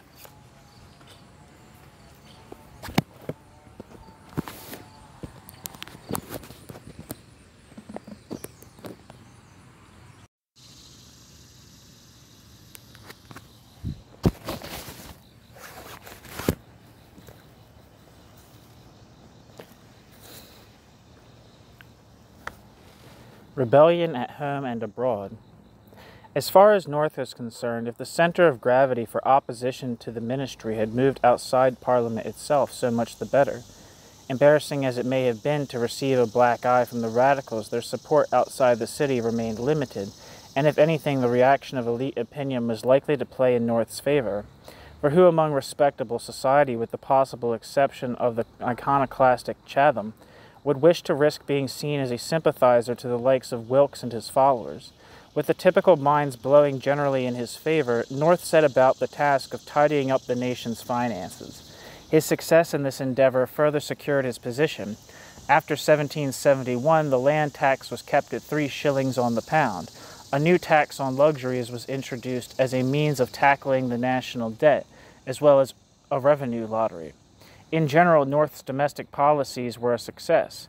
It was in managing the empire that he ran into trouble. The sheer scale of Britain's global enterprise was daunting.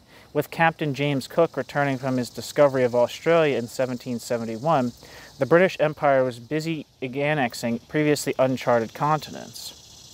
Footnote: Cook would go on to discover the Northwest Passage.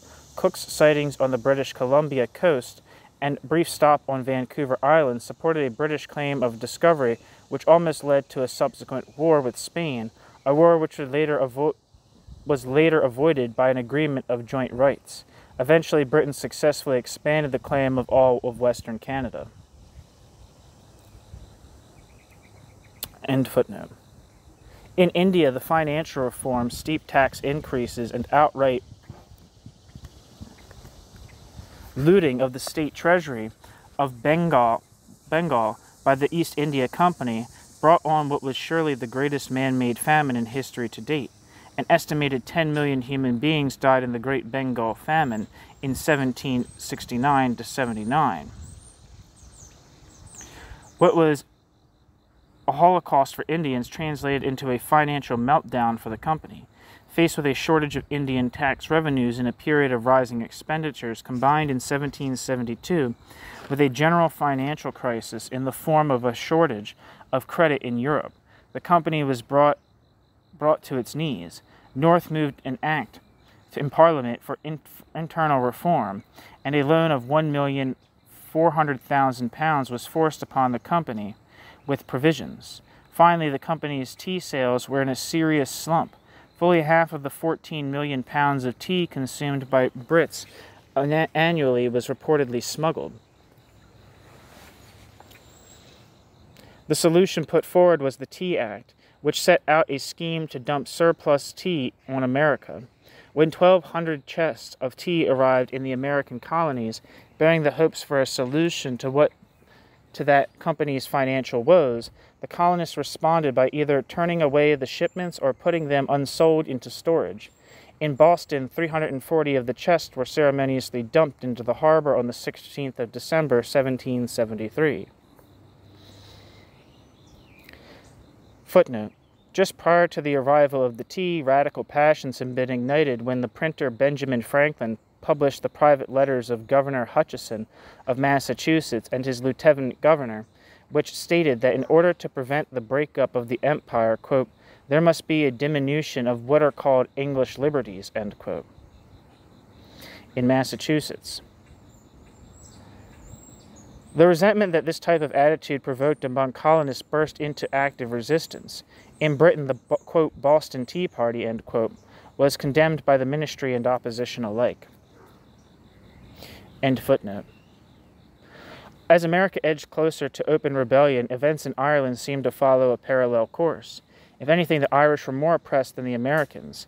A small caste of Episcopalian landowners enjoyed control over the land and a transplanted agrarian capitalist system, while they simultaneously enjoyed explicit control over government, at the exclusion of both the Catholic majority, comprising some 3/4 of the population, and the Irish Presbyterians, debarred from holding office in municipal government under the Test Act and Corporation Act.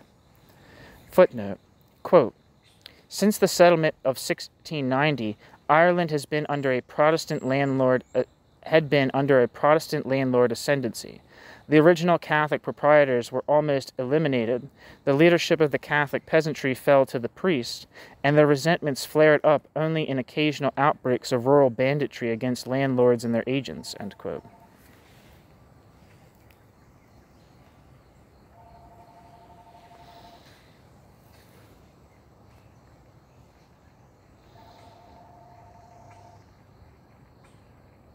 Oh, that was, the footnote was by Upton. The quote from the footnote was by Upton. End of footnote.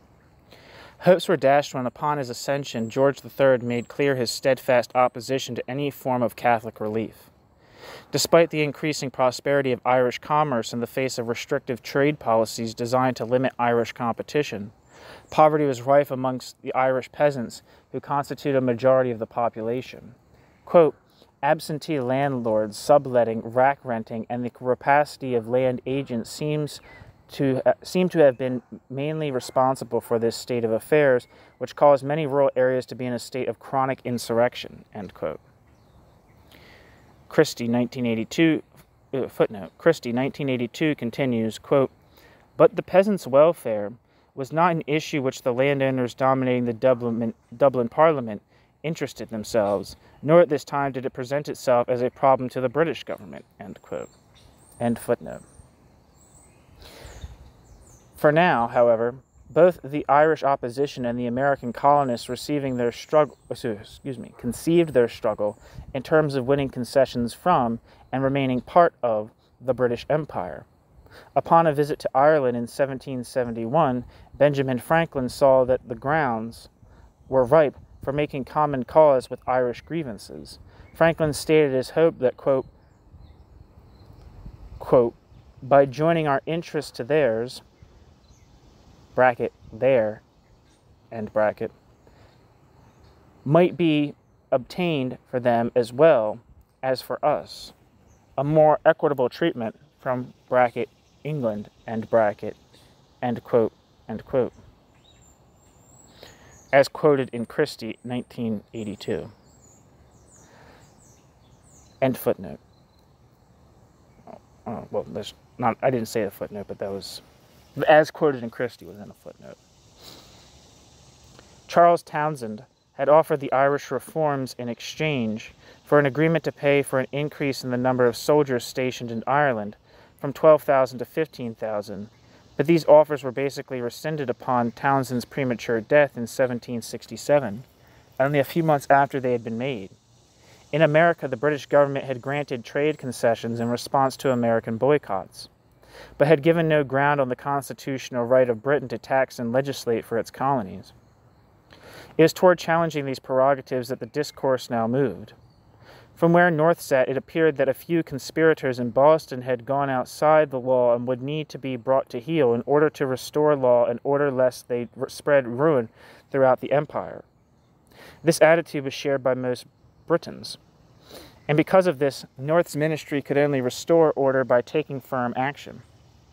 North passed the, quote, coercive, end quote, or, quote, intolerable, end quote, acts, shutting down Boston's port, demanding that damages be paid to the East India Company, curtailing the unruly, quote, democratic, end quote, element by reducing the independent power of the Massachusetts Council and requiring the Americans to provide quartering for British troops.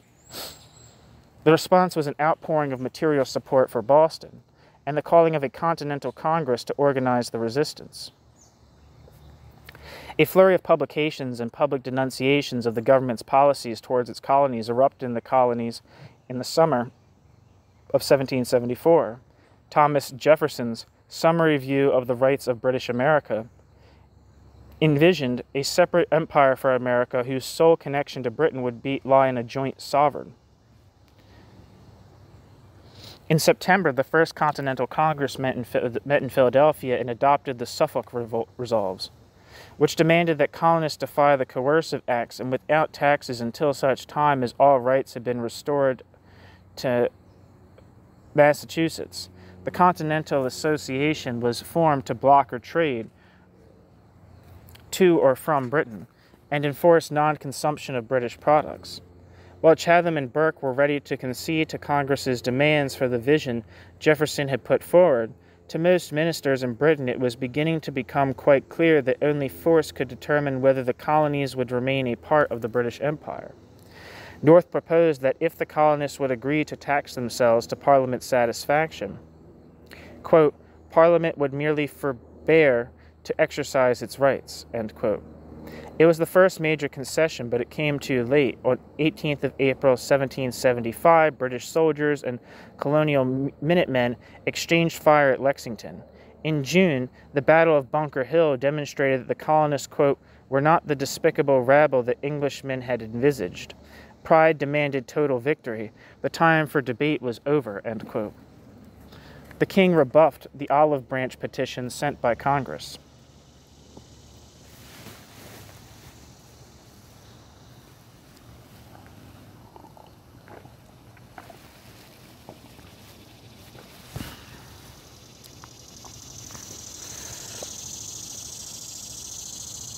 For men like Thomas Paine, this reinforced the Rockingham legend according to which the king was a tyrant.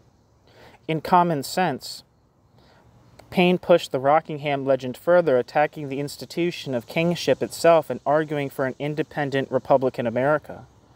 Over the course of 1777, the Rockinghams began to argue that only the repeal of all acts since 1763 could stave off independence, though if this failed, independence should be recognized. In October, Burgoynes, Burgoyne,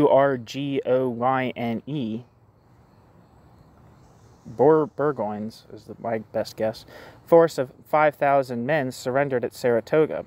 When the news reached Britain, crisis set in at Parliament, not to abate for another 6 years. North's initial reaction was to open secret negotiations with American diplomats led by Franklin in Paris, only to discover that the Americans would now settle for nothing short of independence, and moreover that France and Spain were ready to agree to an alliance whereby they would enter the war if independence were not granted. France signed an alliance with the Americans on the 6th of February 1778. A rebellion within the empire was now poised to become an international war with global ramifications. North, meanwhile, was faced with weakening support and a debate in the cabinet on how to conduct the war. The debate was not between those who favored a strictly seaborne campaign and those who did not. Recognizing the gravity of the situation only too late, the king dispatched the Carlisle Commission to America with instructions to concede to all of the Americans' demands short of independence. But having tasted victory at battle and with the might of France at their side, the colonists would settle for nothing less than independence or an immediate withdrawal of British forces. In mid-June of 1779, Spain followed France in declaring war on Britain. Britain added another country to the list of its enemies when it declared war on Holland for supplying the Americans with munitions. Footnote: Holland had been clandestinely shipping the majority of munitions and supplies destined for the American rebel forces using the island of St. Eustatius as a transfer depot. In 1778 and 1779, St. Eustatius, I'm going to spell that, St. Eustatius, became the, quote, world's busiest port, end quote.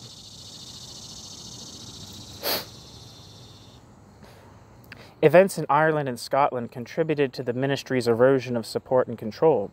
When news that the Carlisle Peace Commission had offered the Americans Dominion status, the Irish raised the bar, feeling that they deserved a similar offer of their own. In March 1779, a non-importation agreement modeled on the Americans was adopted at a public meeting in Galway. In response to the threat of French invasion, of a French invasion and Britain's unpreparedness to defend Ireland, overwhelmingly Protestant, quote, volunteers, end quote, were organized and reached perhaps 40,000 men by autumn. Encouraged by the opposition's renewed attacks on the ministry, the Irish were moving in the direction of open rebellion. Seeking to nip the Irish rebellion in the bud, Parliament quickly granted free trade with all British colonies to Ireland. Footnote. Membership in the Levant Company was also granted to Catholics, a significant move, signaling that Catholic emancipation in Ireland was not far off, though it may have contributed to perceptions in Scotland and England that the ministry was under the influence of, quote, popery, end quote. Christie, 1982. End of footnote. Like the Americans before them, the Irish responded not with gratitude, but with an offer to press their advantage, pushing ahead with demands of constitutional reform. Grattan's motions in the Irish Parliament, which amounted to a declaration of independence, were defeated, but they left a clear signal that Ireland was ripe for rebellion. Meanwhile, in Scotland, North's proposal to extend the 1777 Act, granted mild relief for Catholics, provoked such violent, quote, no popery, end quote, protest in the Lowlands in 1779 that it had to be withdrawn. These anti-Catholic protests foreshadowed coming events in London. In the midst of the growing crisis, those with social or economic grievances were able to gain a broader audience, aided by the growth not only of newspapers but of stamped and unstamped materials, including handbills and cartoons. Quote, the idea spread that a free press would ensure responsible government, end quote. Turner. Caricatures became important means of swaying the opinions of the uneducated. The Rockinghams had begun to develop a coherent ideology as the party whose mission was to protect British liberties. Their target audience remained, quote, respectable opinion, end quote. But when the Rockinghams latched on to the cause of reform, it was not long before popular forces followed suit and took their own initiative. Under the leadership of the conservative Yorkshire parson, Christopher Wyville, a new petitioning movement promoted reform spread not in the city but in the countries. Between February and April 1780, Wyville and his followers delivered no less than 41 petitions to Parliament, calling for lower taxes, fiscal accountability, the removal of placemen from Parliament, and the redistribution of seats in Parliament. Rotten boroughs were to be eliminated and seats redistributed. The petitions were rejected. But like the Wilkites before them, Wyville and his associates had raised the level of political awareness, quote, in a more ordered and focused way than Wilkes had attempted, end quote. Footnote. Quote, the petitioning movement of the 1780s provided the model for later single-issue campaigns for change, end quote. Upton. End footnote. Not 2 months after the rejection of the petitions, London exploded in quote, an outburst without equal, end quote. Footnote. Nicholson, 1985, preface. The so-called, quote, Gordon riots, end quote, constituted the largest rebellion since the Duke of Monmouth had raised his standard in 1685. Bread or food protests were common and occurred in nearly every town in every country until the 1840s. But local protests were small in scale, were not driven by religious sectarianism, and did not compare with the scale of 1780. End footnote. At home, there did not appear to be any cause for open riot or rebellion. The London radicals may have had sympathies for the American colonists, but they had grown quiet of late, with their hero Wilkes having taken up the position of Lord Mayor of London in 1774. The apparent motivation for the protest in Edinburgh and Glasgow in 1779 and London in 1780 was a reaction to the Catholic Relief Act of 1778, which lifted many restrictions on Catholics, but clearly far more elements were involved. Footnote. The Catholic Relief Act, Papists Act 1778, removed restrictions on the treatment of Catholic priests as felons, the prohibition of purchase of land, and the confiscation of property from Catholics who sought an overseas education. Between the accession of Elizabeth I in 1558 and the Jacobite uprising of 1745, Catholics had few if any successes in their long-standing rivalry with Protestantism in Britain. While no longer seen as politically suspect after the, quote, 45, end quote, the Catholics were still widely viewed as, quote, superstitious, treasonous, and idle, owing to the large number of religious holidays in the Catholic calendar, end quote. Ashton, 1964, citing Parrott, 1752. Out of some 69,000 Catholics in England in 1780, only 11,000 actually lived in London. More than twice that number lived in Lancashire, and the rest were mainly country gentlemen whose frequent succumbing to the temptations to convert was probably largely responsible for the declining numbers of Catholics. End footnote. First, the, quote, Gordon riots, end quote, were named after Lord Gordon, a Scotsman with shoulder-length flowing red hair. The Scots were still grieving at their harsh treatment in the aftermath of the, quote, 45, end quote, the prescription of Scottish culture, the subjugation of the Scottish Church and state to England, and the wholesale introduction of agrarian capitalism in the form of enclosures for sheep. Footnote. Quote, any notions of equality or federalism that might have tinged the Act of Union had died at Culloden. Within a decade of the defeat, the Highlanders would see sheep coming to replace them. The, quote, management, end quote, of the Scottish estate would be more profitable with animals than with human brutes, end quote. Nicholson, 1985. Marx comments that, quote, what, quote, clearing of estates, end quote, really and properly signifies we learn only in the promised land of modern romance, the Highlands of Scotland, where the process is distinguished by its systematic character, by the magnitude of the scale in which it is carried out at one blow, bracket, and, end bracket, finally by the peculiar form of property under which the embezzled lands were held, end quote. Marx.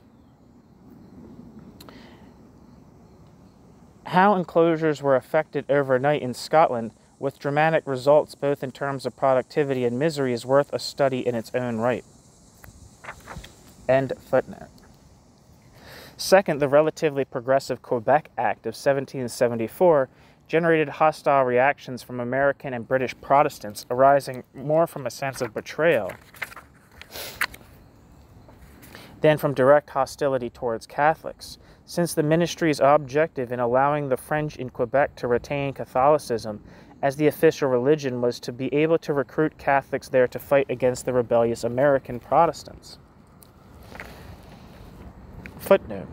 Since efforts were already underway to recruit British Catholics to fight in America, the Act of 1778 was surely viewed in the same light.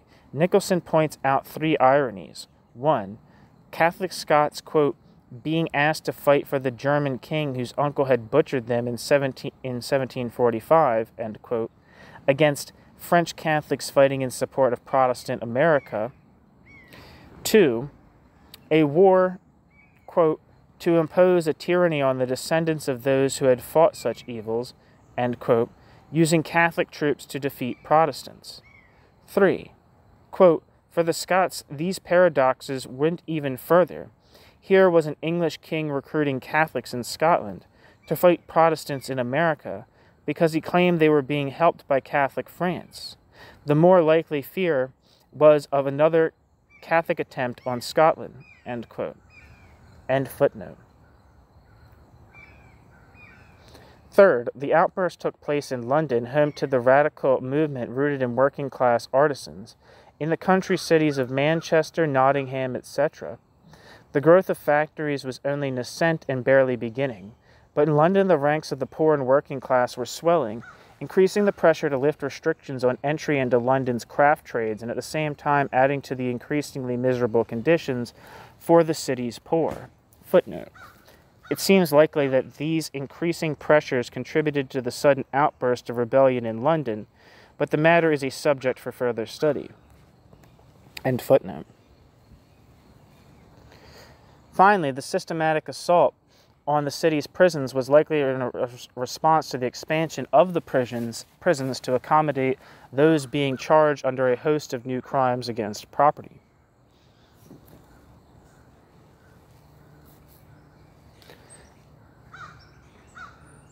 Some 50,000 or more marchers gathered on Friday the 2nd of June, 1780 at St. George's Field in Southwark, the site for most of the city's prisons, as Parliament was set to vote on another Catholic Relief Act. Footnote: St. George's Field was not coincidentally the very site where some 12 years prior 6 protesters demanding Wilkes' release were killed when troops opened fire on the crowd, leading to 3 weeks of unrest. End footnote. Where was I? They marched through the city in orderly fashion, bearing a petition with nearly 120,000 signatures calling for the repeal of the Relief Act. Upon arriving at Parliament, they roughed up some of the MPs. Inside, Gordon moved for a vote on the petition. The result was 192 against 6 in favor. 192 against 6 in favor. After skirmishes with soldiers brandishing swords, the crowd dispersed. These prompted the calling of troops into the city and a declaration of martial law. John Wilkes, now Lord Mayor of London, recruited a force from his own ward and reported his group for military duty, likely took part himself in the armed suppression of the rebellion. It should not be forgotten that Wilkes launched his career by penning attacks on the Scottish. The rebels now declared their intent to destroy the, quote, Bank, Gray's Inn, Temple, Lincoln's Inn, the Grand Arsenal at Woolwich, and Royal Palaces, end quote. Holcroft. To the poor, the bank stood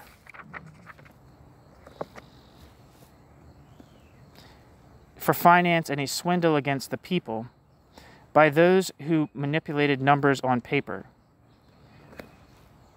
Footnote: the troops guarding Langdale Brewery had been called away to protect the bank. When it was attacked, it produced an enormous fire, compounded when the fire hoses were connected to the brewery cellars and more gin was poured on the blaze.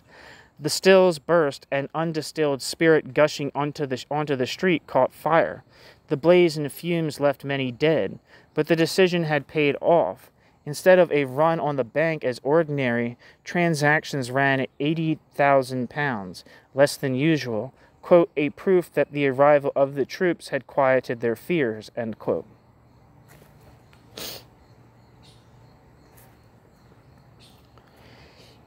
Even as the rich multiplied the number of offenses, end footnote. Even as the rich multiplied the number of offenses against property, they invented new methods to legally manipulate wealth into their own pockets. Ropes and barricades turned back the first assault. 20 rebels fell to gunfire. At Blackfriars Bridge, the toll booths, symbols of oppression and the new system of corruption, were set on fire, casting a light on the rebels who were trapped once the troops arrived. Their corpses, quote, fell like rats into the river beneath, writes Hibbert, with the condescension of posterity. By Thursday morning, only after the arrival of the troops, corpses could be found strewn everywhere. Soldiers now took open reprisals. Captured rebels were court-martialed and executed, their bodies hung from the lamppost. In horror of what it had set loose, and in the face of the vociferous condemnation by Burke and others in the opposition, the ministry disclaimed martial law. Footnote: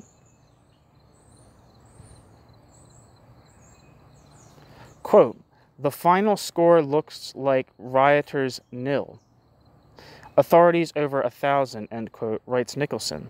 The figure is usually put a little over 300, including later executions of 18 of 68 rebels, and the other 50 presumably being consigned to floating ships awaiting transportation. Nicholson seeks to account for those whose bodies were never found. End footnote. Arrested, Gordon accepted no responsibility and was set free. He would later die in a debtor's prison after having been found guilty of libel against the entire legal system by publishing his opposition to using transportation to Botany Bay. Footnote: transportation to America was no longer an option, hence the shift to recently discovered Australia. One of the many grievances of the colonists in America had been the dumping of criminals on their society as a means of easing pressures on the British prison system. End footnote. Not only did the use of transportation as a form of punishment continue, but the rebellion prompted a movement of reformers who would specify that new prisons be built to limit prisoners' contact to the outside world and keep them in confinement. Gordon had been the man in Parliament giving voice to the combined Scottish nationalist, American, Protestant, and London City radical opposition to perceived tyranny, whether it be the tyranny of Parliament, the Crown, or Popery, at home or abroad. The, quote, Rockingham myth, end quote, of royal tyranny, and the, quote, boot legend, end quote, may have started with the opposition, but it took on a life of its own amidst the public. It took but one voice in Parliament to rally them. By the standards of the age, King George was less a tyrant than others, but his inability to acknowledge the grievances of the Americans and his slowness to respond to growing demands for reforms and freedoms at home amidst a widening of the sphere of popular politics helped to perpetuate the legend.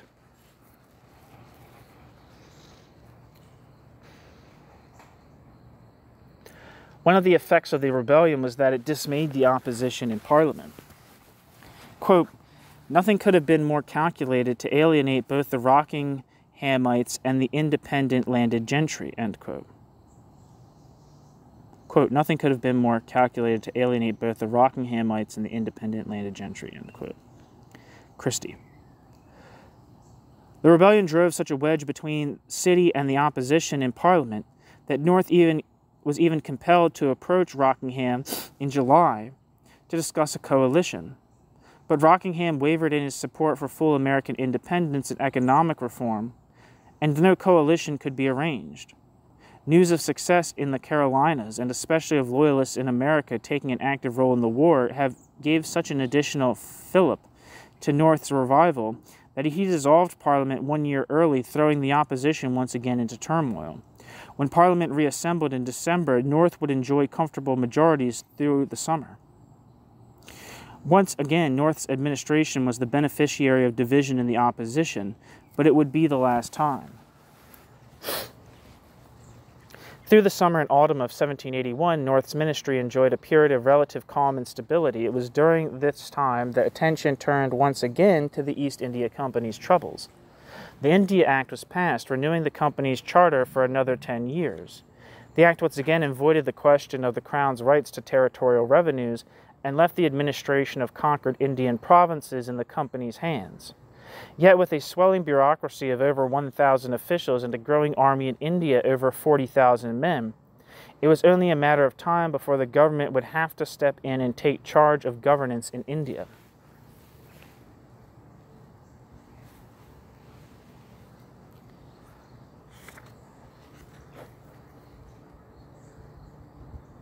Footnote. The Regulating Act of 1773 had been extended beyond its 6-year term through 1779 and 1780, owing to the war in America and an emerging rebellion in Ireland.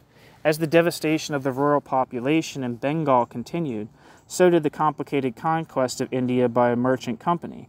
A complex situation arose in the Carnatic, whereby the presidency called for aid from Bengal.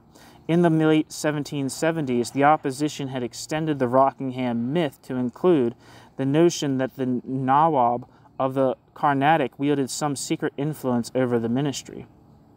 End footnote. News of Cornwallis's surrender at Yorktown reached England on the 25th of November 1781, just 2 days before Parliament was set to reconvene. It was immediately apparent both that the war was lost and that North's ministry would not survive. For George, the end of the American War seemed to spell the end of Britain's great power status. The loss appeared too great to accept. George talked of abdication. Who could foresee at that moment that in the next 30 to 40 years, Britain's economy would propel her to become the, quote, workshop of the world, end quote. That Britain would triumph in spades over an imperial France, or that Britain would go on to expand its own empire to undreamt of proportions. On the 27th of February 1782, a disunited Parliament voted to end offensive operations in North America. Footnote. North went on to resign in March, and serious instability would plague the government for the next 2 years. End footnote.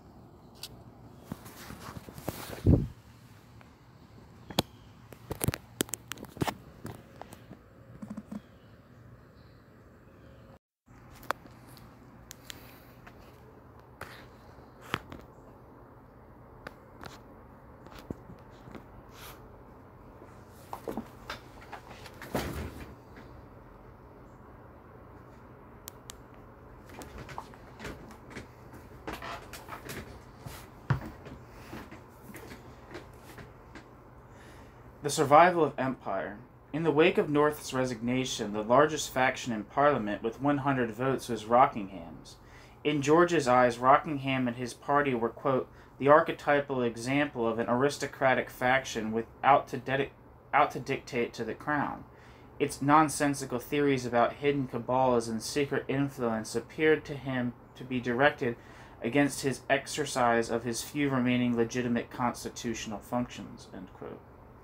Christie.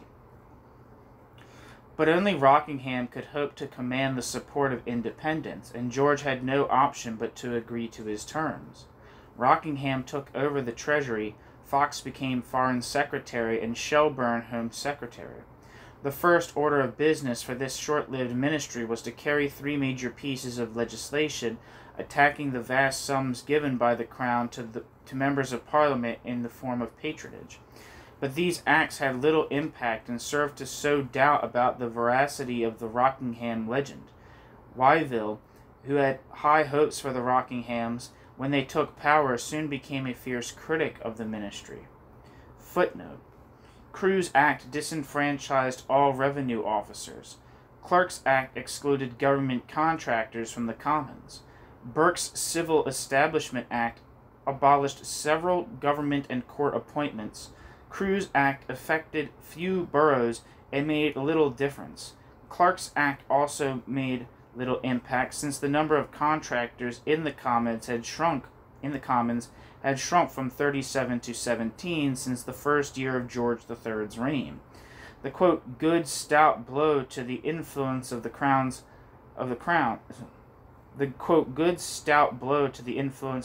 end quote, predicted by Fox, missed its mark. Christie, 1982.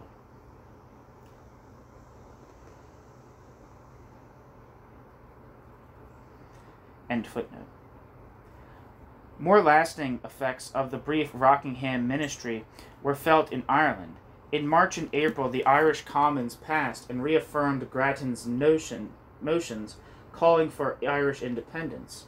In April, shortly after the Duke of Portland arrived to take up his post as the new Lord Lieutenant, the Irish Commons reaffirmed the motion. Coming as this did at a highly precarious moment in the war, and given the ministry's open sympathies for Irish reformers, the ministry reluctantly granted huge concessions. The Irish gained full and equal constitutional, legislative, and judicial rights.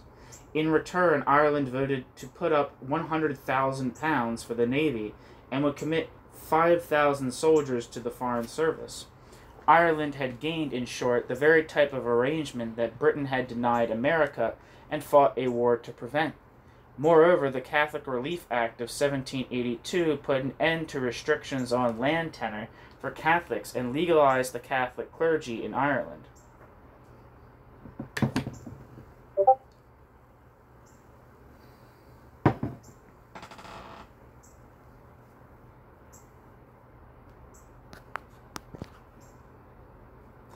Rockingham and his faction sought to extract Britain from the war in America, but Britain had by now lost its naval dominance over the Baltic, the Atlantic, and most importantly, the Caribbean, to which the center of the war had shifted. In April, a decisive victory over France in the enormously destructive Battle of the Saints stemmed further British losses in the West Indies, protected the Sugar Islands, and once the Bahamas were recaptured from Spain and British outposts along the Central American coast, re-established British naval supremacy in the West Indies. Footnote. Hugh, in 2005, comments, quote, "One wonders if the British took the approach of sinking or capturing all Allied shipping they could so that after the war the only commercial ships available for commerce would be British. Actually, the British probably were in a better trading position after the war than before, as they were able to take over much of the Dutch commerce," end quote. End footnote. Historians credit North's naval reinforcements for this victory, along with the carronade, a short cannon manufactured by the Carron Ironworks at Falkirk. Quote, "The new technology of the Industrial Revolution had rescued the empire," end quote. Cheers, James. Britain lost Minorca to Spain, but recovered Gibraltar in the autumn and managed to evade a French plot to invade Jamaica. As news of the negotiations took its time to reach India, Admiral Hughes fought running battles in the Indian Ocean with French Admiral Suffren through until June 1783. Pondicherry, Cuddalore, and Trincomalee on Dutch Ceylon had fallen to Britain but were recaptured. French losses were enormous, and the expenditures on the war set France on the path to bankruptcy and revolution. Footnote. The French military historian Captain Joachim Merlin summarized French losses during the 5 years of war to have been 45,289 men, 63 ships, 3,668, and $50 million in 1918 dollars.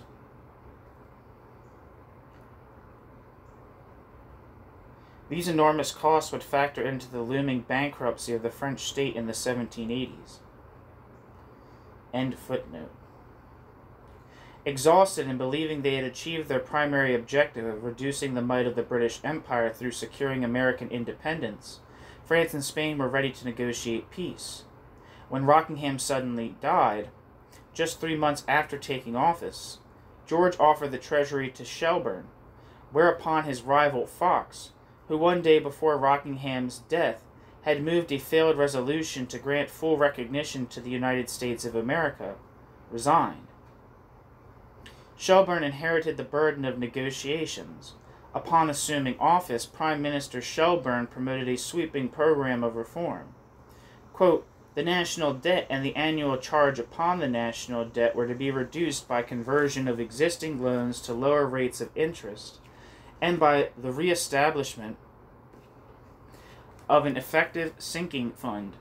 The revival of commerce was to be encouraged by the adoption of some of the free trade measures advocated by Adam Smith," end quote. Owen. Shelburne's proposal, quote, "of an Anglo-American partnership in commerce, foreign policy, and defense," end quote, was too liberal for the majority of Britons, who felt the Americans deserved no part in the empire they had forsaken, and this would be his undoing. Under the agreement signed on the 30th of November 1782, all lands between the St. Lawrence and the Ohio were ceded to the Americans, while the Mississippi would remain open to all traders, in return for agreeing to honor debts to Englishmen held prior to 1775. The United States gained favorable terms for trade in British ports, access to the Newfoundland fisheries, and an agreement of reciprocal trade with Canada. Shelburne's ministry did not survive long enough to conclude negotiations with the European powers. For 5 weeks, George III held out in vain against what he described as a, quote, "monstrous plot," end quote, to form a Fox North ministry, with the Duke of Portland as its nominal head. The coalition came to power over a vote to censor the peace deal Shelburne had negotiated. Denied the right to make appointments, the king believed himself reduced to a figurehead. He pleaded in vain with Pitt to form a ministry and once again talked of abdication. The result of the negotiations led by Fox was effectively a return to the status quo ante. Despite the loss of the Americas, quote, the important gains made at the expense of France in the 7 Years' War did remain substantially intact. Canada, the Maritimes, the Newfoundland fisheries, end quote, not to mention Ireland. Britain also paid careful attention to securing trading agreements out of its negotiations, with an eye, as always, to underselling its rivals. As a result, Britain recovered from the war more quickly than France or Spain. Here was an island kingdom that had fought 5 wars at once, and still came out as the foremost military and commercial power in the world, reclaiming a control of the seas that it was to retain until the Second World War.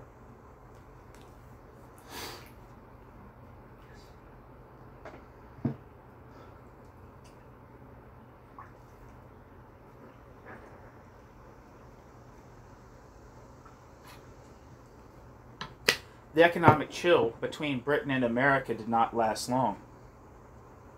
Britain's economy needed American timber and raw materials, and American and Irish consumers demanded British manufacturers. By 1784, Britain's colonial trade was exceeding pre-war levels. 10 years later, the Jay Treaty of 1794 would allow the small vessels from America to trade in the West Indies, and also opened up East India to American trade. In return, the Americans would agree to relax restrictions on British shipping. Trade between the two nations would double over the next 7 years. Even trade with France resumed to a brisk pace in the 1780s. The American War had diverted attention away from the as-yet unresolved crisis of the East India Company. Several years of research by 2 parliamentary committees dominated by Edmund Burke and Lord Dundas had by 1783 produced a vast amount of information on the company's affairs, and it was now apparent to all that further reform involving greater government control over the company was urgently required. Being a Rockinghamite who did not trust the king, Burke proposed to hand over responsibility for all territory held by the company in India to a parliamentary commission made up of 7 members. Quote, Fox's India Bill, end quote, as authored by Burke, was seen as an attack on the liberties of the subject that had been enshrined in the company charter, and furthermore an attack on private property. Burke was, to his credit, a vehement critic of the injustices suffered by native Indians living under the company's rule. But his motives were hardly antagonistic to private property as such, only to private property in the form of tribute. In Burke's view, the East India Company was a dinosaur engaged in a costly, non-capitalist form of commerce based on non-competitive exchange of products that was not bringing sufficient revenues to the state, partly due to corruption within the company. By now, British manufacturing was led by capitalist manufacturers eager to break into the Indian market. Despite public hysteria that it would create a, quote, Carlo Khan, quote, Carlo Khan, as in like Genghis Khan, end quote, by giving Charles James Fox more power than the king. The bill passed by 208 to 102 votes on the 8th of December, when many independents had left for the Christmas holidays. Their absence should have given Fox pause, for with public opinion on his side, George was now able to carry out a political coup and place the ministry into the hands of the younger Pitt. A message from the king was read to the Lords declaring anyone voting for the bill would be considered his enemy. The Lords rejected the bill on the 17th of December. Parliament was dismissed on the 18th and 19th of December, after Fox and North had been called to return their seals of office. The younger Pitt assumed command of the Treasury. The Rockingham weapon of swaying public opinion to check the influence of the crown had been turned against them, and now emerged as a major component not to be underestimated in parliamentary elections. Nevertheless, Burke's prescription for India would eventually be implemented in the form of a new bill that set out a board of control to supervise the East India Company's affairs. British cotton soon flooded India's markets, spelling ruin for native manufacturing in India, which could not compete with British goods now being produced on a capitalist basis. The wholesale destruction of India's domestic spinning industry reversed the situation of 1700. The depressive effects this had on India's economy only attracted deeper British involvement. As Wood explains, quote, while the British state became more and more involved in India as a means of rescuing the empire from the non-capitalist logic imposed on it by the East India Company, it was constantly pulled back to the non-capitalist logic of the company and the military state, end quote. Wood. Thus, Britain's engagement with India was constantly caught between the capitalist imperatives driving the need for imperial expansion and the necessity of operating the empire, quote, based on direct military coercion and surplus appropriation by extra economic means, end quote. Also Wood. The East India Company had, quote, governed, end quote, India through tax-sharing agreements with native magnates. In taking over this racket, the British state's governance in India would become entrenched in such extra economic forms of surplus appropriation by application of military force. Conclusion. An important question worth further exploration that arises out of the events covered in this chapter has to do with the relationship between private property under conditions of agrarian capitalism and the emergence of popular demands for an expansion of civil liberties. If the emergence and evolution of capitalism involves the establishment of an economic sphere insulated from the political sphere through the process of defining rights of property in ever more stringent terms, then capitalism's emergence involves the setting of new limits upon state power or upon state interference in individual affairs. It follows that this opens up a new space, meaning a greater objective potentiality for the successful pursuit of individual rights beyond the ownership of private property. Since the pursuit of accumulation of property was an avenue closed to the majority of working people, what other avenue might one expect the majority to pursue upon the opening of this new space than the pursuit of greater civil liberties vis-a-vis the state?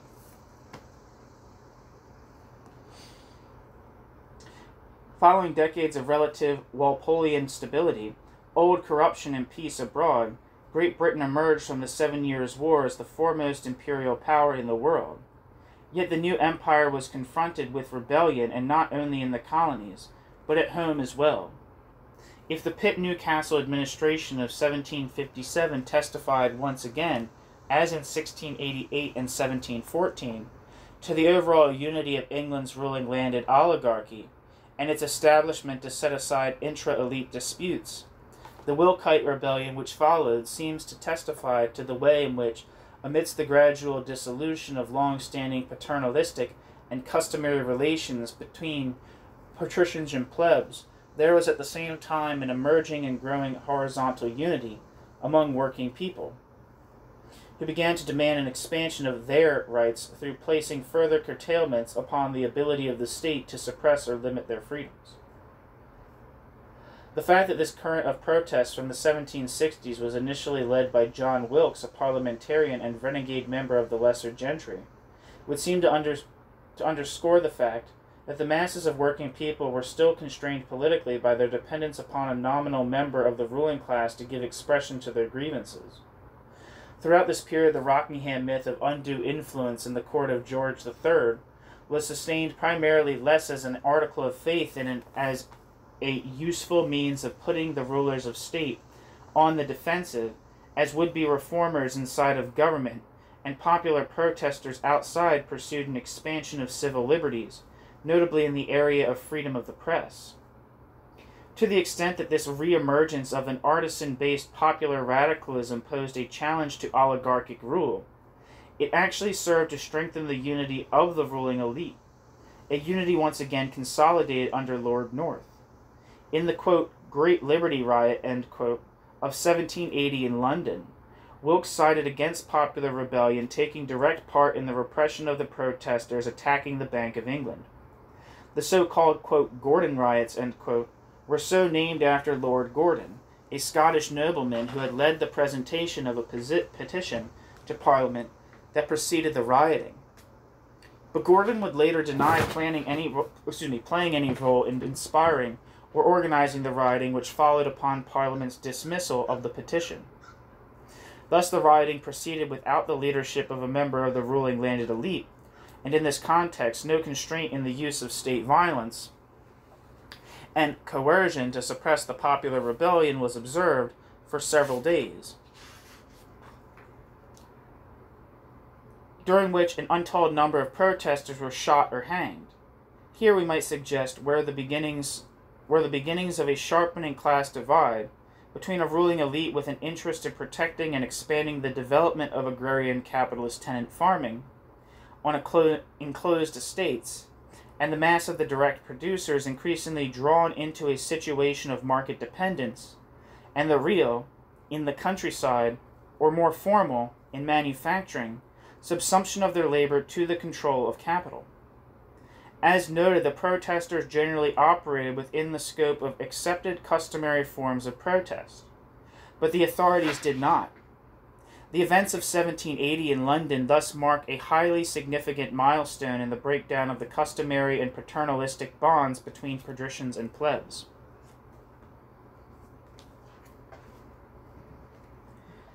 We are here merely raising the question of the relation between the expansion of agrarian capitalist social relations and the emergence of popular protest in demand of civil liberties.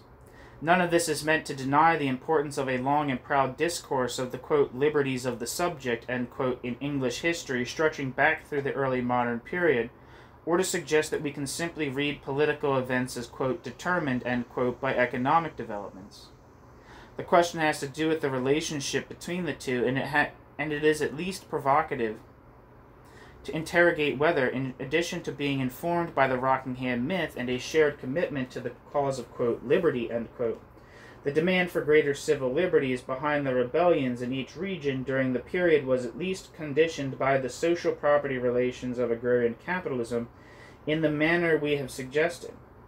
For each of these regions was in a different way affected by the development of capitalism, with Scotland undergoing a wholesale conversion to agrarian capitalism after Culloden, with an experiment in agrarian capitalism by Protestant settlers in Ireland, and in America with an economy informed by English agrarian social property relations, specifically by methods of improved farming for commercial purposes. Only in America, where there was no landed oligarchy as such, were Britain's landed elites unable to consolidate their hegemonic rule. In Britain and Ireland, remarkably, they would stay in power for another century.